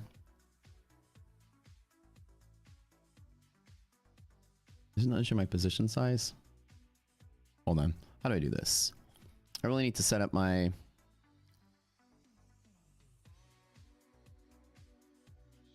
Oh, there it is. Okay. There we go. I gotta remember how to set up Thinkorswim here. Predicted trades. What's up, buddy? Hey, morning, folks. At that 355 on SPY. Oh, I didn't even see your text up there. If you're sell at 2.9 so far today, very nice, dude. Very nice. Got in beast level 118, just locked in 375 for triple. Oh man, nice. Nice.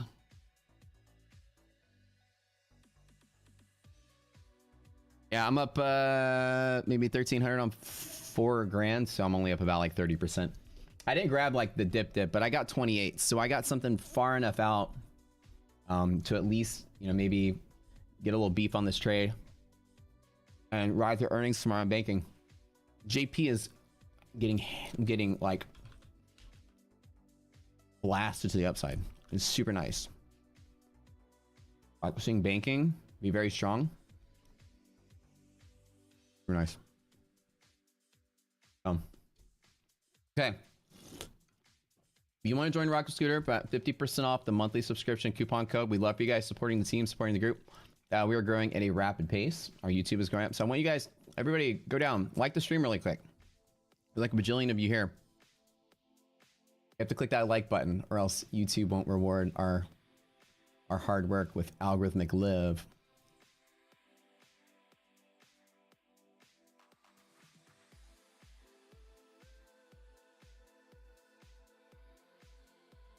I'll post a little video tonight or later today of just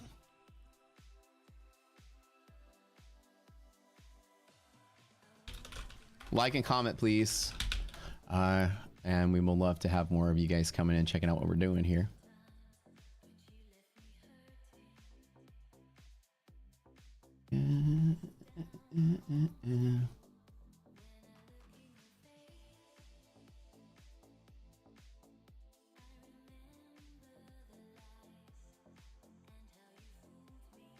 Yeah. I'll just hang out for a little bit. Don't be too aggressive today on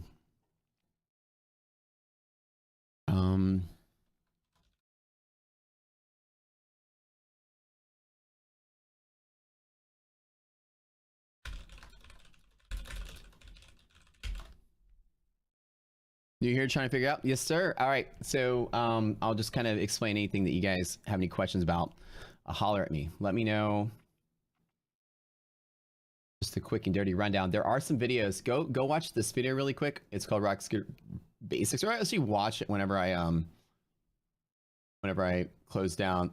It's a little tutorial about what our platform does. We invented a third type of analysis that nobody has really kind of touched on too heavily as far as trading platforms goes. So what you're probably used to is what? Technical analysis, fundamental analysis, right? And so what we invented here is called positional risk analysis. So what we actually look for is we give you something called liquidity map, which essentially is where market makers can find liquidity in the markets. And we'll show you how to do that. So give me a ticker really quick, C. Torito. Like one of your favorite tickers, and we'll throw it up on the chart. You should be making at least $300 to $500. And what liquidity map does is it algorithmically derives where market maker positions are based on options data. And from inside of here, we know where the real bears and the real bulls of the market are. No lie. I'll tell you, this is where the bull side is and bear side is discreetly with levels, right? You want to say Chase? Like JP? That's what I was looking at here.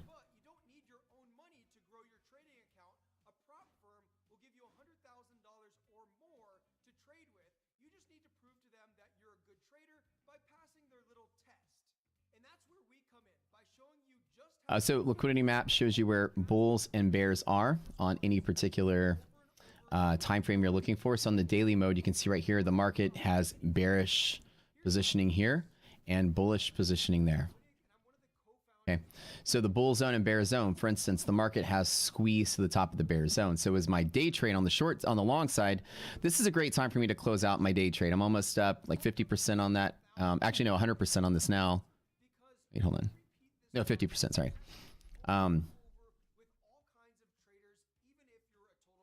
Impact red line's about to be tapped. I'll probably close out the day trade and just a smidge. But basically what I'm looking for here is on the bull side is where bulls previously were and the bear side is where bears previously were. This is based on our algorithm. And so now I'm not betting that the market's bullish. This is a short squeeze against bear resistance. This is where the market has liquidity. So there's going to be a lot of problems breaking through this range right here. This is going to be a nice stuck little sticky area for us to be in for a while.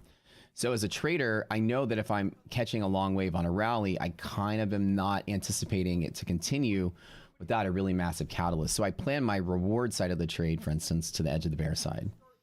Another thing is that hedge pressure is a net influx of longs and shorts being above. Yellow and blue are different hedge pressures. This is monthly options. This is non-monthly options. There's just longing and there's more shorting down here. So when you're below hedge pressure, you just get this net shorting pressure from just the balancing of market maker options. The opposite is here. So above hedge pressure, you get a long pressure. So when you put the two together, plus with the bull side is this way, bear side is this way, you kind of can see that, you know, sellers can be found here, buyers can be found there, sellers can be found here, buyers can be found there. And as a market maker, just raising prices or lowering prices of your bid and ask, all you're doing is trying to raise price to find sellers and lower price to find buyers. So without a catalyst, or even with a catalyst, we can look to see where buyers and sellers can be. And therefore, I'm not just buying any random dip or any random move. I'm buying or betting that something will happen at a certain level. Why is SPY heading straight up? Well, that's not how liquidity maps work. Liquidity map is not telling you which direction the market will go. Nothing can predict the direction of the market. It's telling you where liquidity is. So you have to see it in the opposite true of where it shouldn't go. Use liquidity maps to tell you where market won't go, not where market will go. And if market goes somewhere where it shouldn't have gone, you can bet that the market is squeezing in your direction. So it's not like you need to formulate your bias based on what you believe the market's doing, right? And if the market is bearish, I have a rule that I will short against monthly hedge pressure if market's bearish in certain setups. And if I get squeezed out of my short, I'll go the other way. So the way that you can look at where it goes is not just liquidity map. So the fact that you didn't mention resilience is likely where your confusion is coming from, okay? So you have to learn both parts of liquidity map and resilience. So liquidity map is what here was a bear long down. I'll teach you this part, right? So bear long down is telling me that when I put the three together, I'm expecting there to be resistance or sellers at the tip of that arrow. So I'm expecting there to be sellers here. And there clearly were. I mean, you see them right there. There's a huge volume spike of sellers, and it's inarguable, right? But it doesn't mean that the market has to resist there. It just means that that's your entry point. If you're a bear, I'm shorting against that. If I'm a bear, I'm longing on the other side of that. So as a bull, or trying to take a bull position, what I want to see, it's almost 100% rip. I like that. Dude, look how illiquid those options just came really quick. Boy, that is an exhaustion move if there ever was one. Maybe I'll hang on for a little bit. So ideally, if you are seeing a sentiment change due to, say, a catalyst or a buying spree, and market is breaking one of these levels, then it's going to look for sellers at the next place. So even though there is resistance from here to here, as you see, there it is. I mean, that's right before your eyes, yellow to blue. It's not, it's going to reverse and sell off. It's sellers are here, buyers are there, and you can see that just like that, right? There is that resistance from yellow to blue, just like it shows. This is if blue breaks, then it crashes. So if blue breaks, then it crashes to look for buyers, which it didn't happen. So now as a trader, first and foremost, I can come here and just draw the expectations, right? So the idea that there's only red arrows drawn doesn't mean I'm only shorting the market. It just means there is sellers there and buyers here from the middle. Sellers there, buyers there. If we do break, it likely falls somewhere, which we can talk about later. And then of course, if we do break above here, then the next resistance is the highest put wall in the zone, which is way up here, right? Highest put wall in the zone is that. There's the resistance, and we just sparked right through it.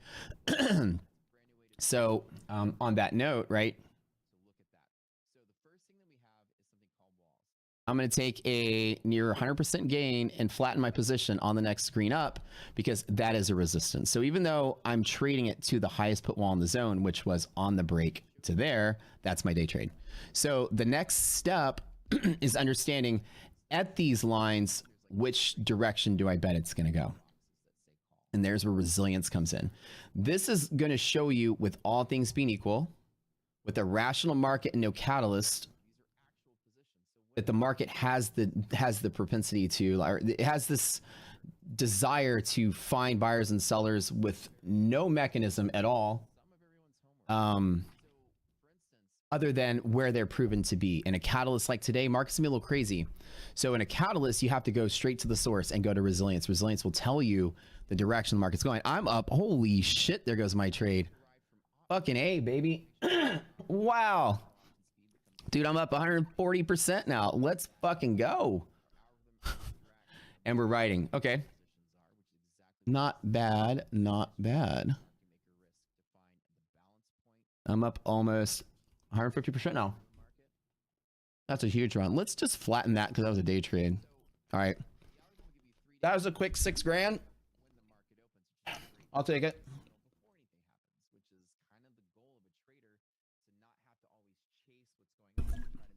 That's a resistance. So let me tell you this part, Strickland.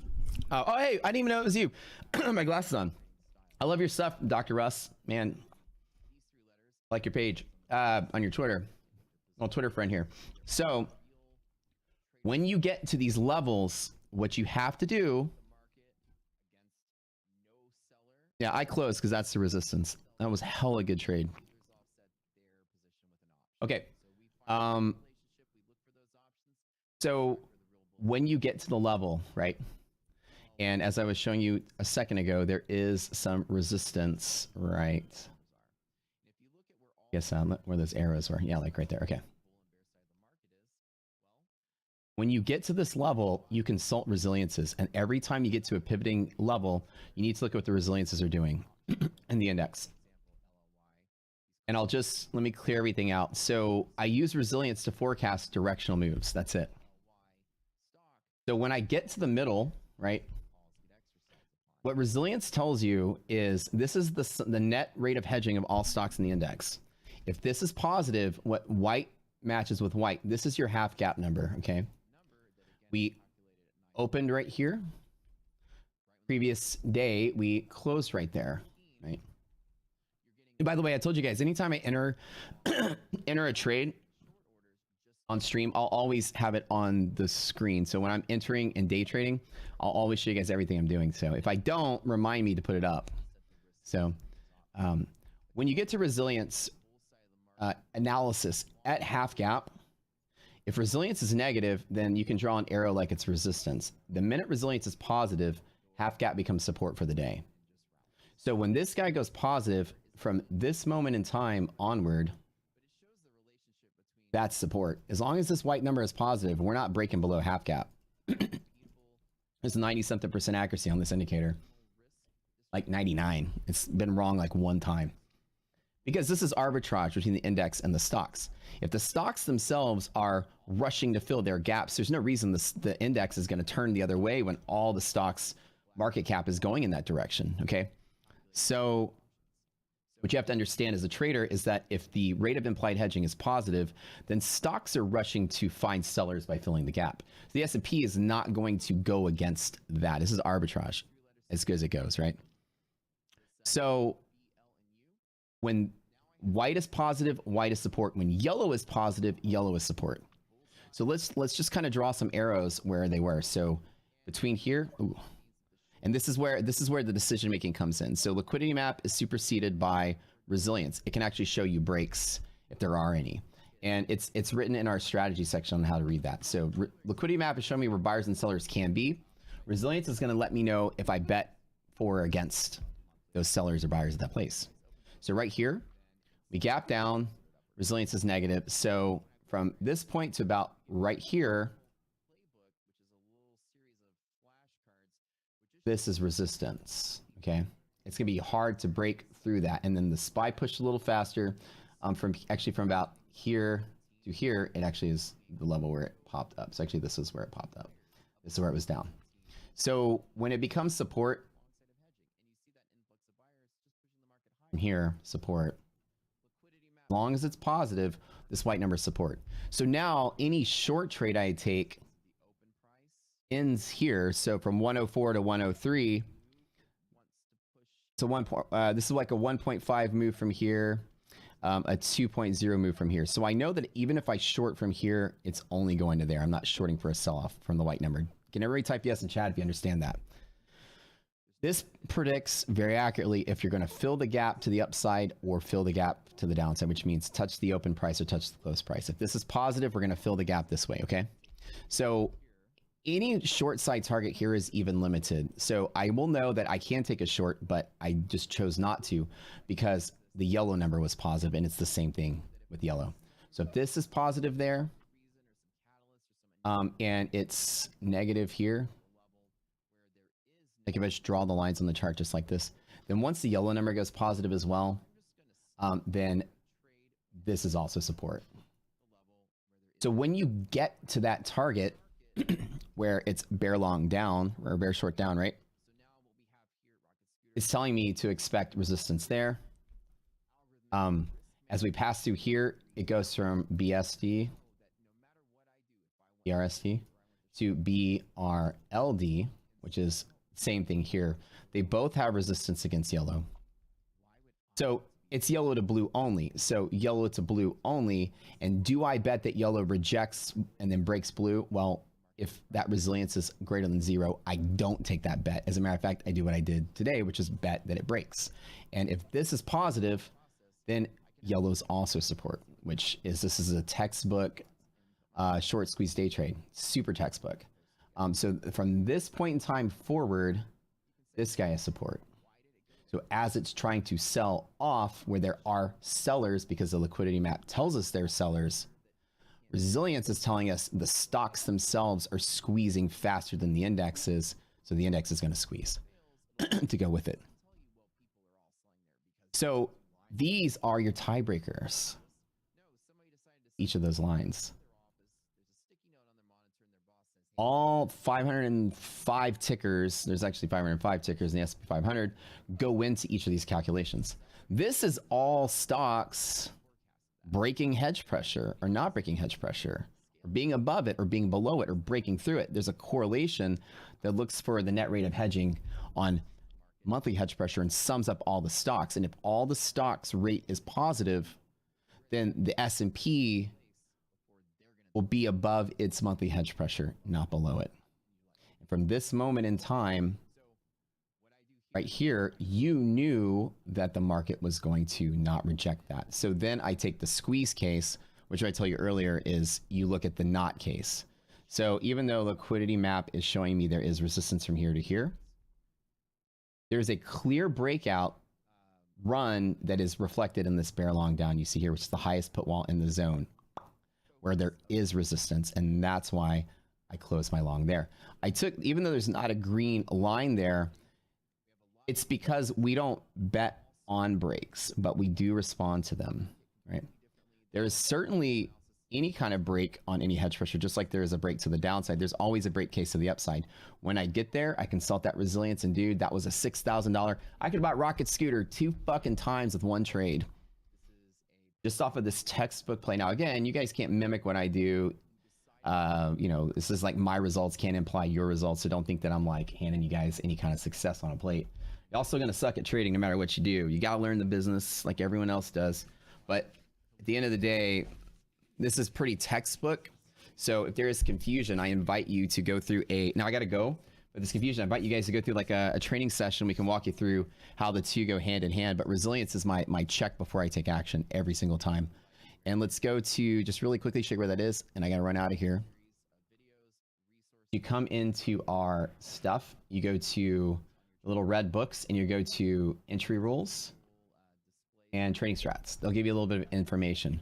So in trading strats, I have my liquidity map, but anything above it can supersede or change my choice. So liquidity map is like, okay, it's a bear setup, but then resilience ranking higher, that greater than means it supersedes this. So while I'm expecting resistance at monthly, resilience is definitely positive. So it's telling me I'm not going to short it, even though I expect resistance. And when it does break, I'll take the long. So as the market does have these competitions, resilience supersedes liquidity map every time.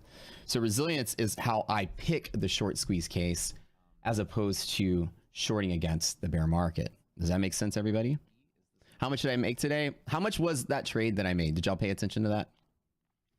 Let's just calculate it. I sold at 515. I bought it like 6K. Yeah, something like that. I bought it with 230. What was it? 230 something? Hold on. Let's get exact. 234, 235. So let's just say 235 in the round down. 235. Yeah, like 6K maybe? 515. So that's 65, 75, 80. It's like $2.80.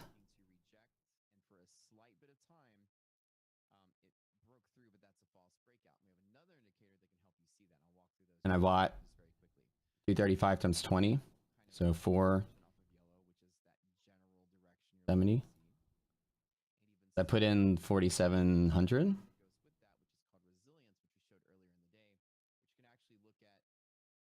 feel like a commercial playing on that YouTube. I hate when they do that.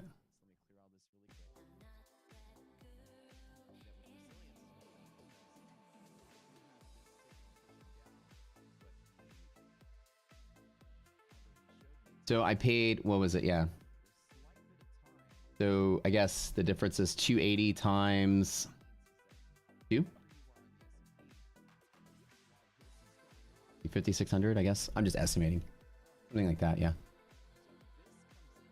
don't know if my math is right or wrong, but yeah, about 6K. In about 10, 15 minutes of time. I'm like, actually, no, about an hour of time. I'm sorry. Don't let me lie to you. My gauge of time is off today. Yeah. Yeah, so 5,600 on that one. And it's just, and I actually bought from here to there. That's basically it. It was a really nice setup. And this is the resistance in the zone.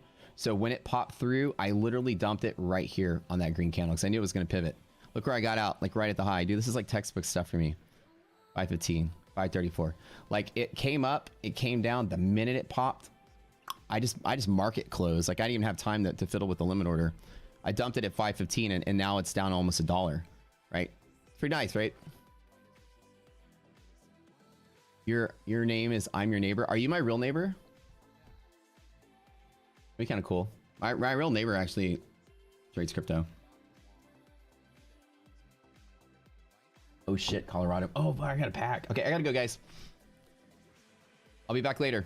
We'll have a stream in like 2 hours. Don't go in there. Go to the Discord really quick. Go here, check out our Discord, get the free trial, and I'm telling you, I will give you guys a coupon for the monthly. It's half off forever. You can lock that in forever. Go to this Discord, go there really quick. Go to Rock Scooter. I have to have a meeting with a buddy of mine. He's in a different time zone, so I got to chat with him now. Great session, I know. Yeah. Okay.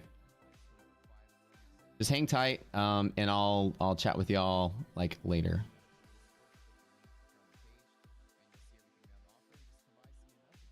Good deal.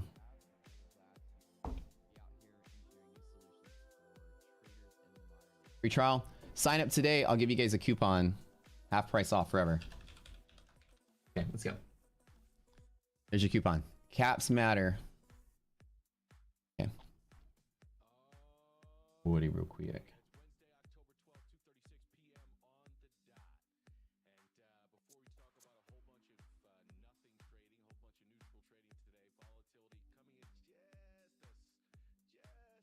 How much was it? Let me check it really quick.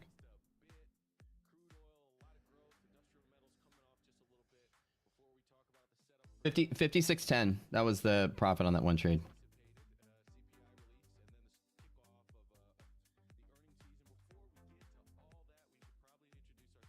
All right, we love you guys, and we'll see y'all later. I'll post a little video later. Maybe we'll jump on the stream later. I do got a pack though. Oh, there is. How come nobody told me I had some kind of random YouTube playing in the background? Sounds like the algorithm threw Tasty Trade up there. Okay.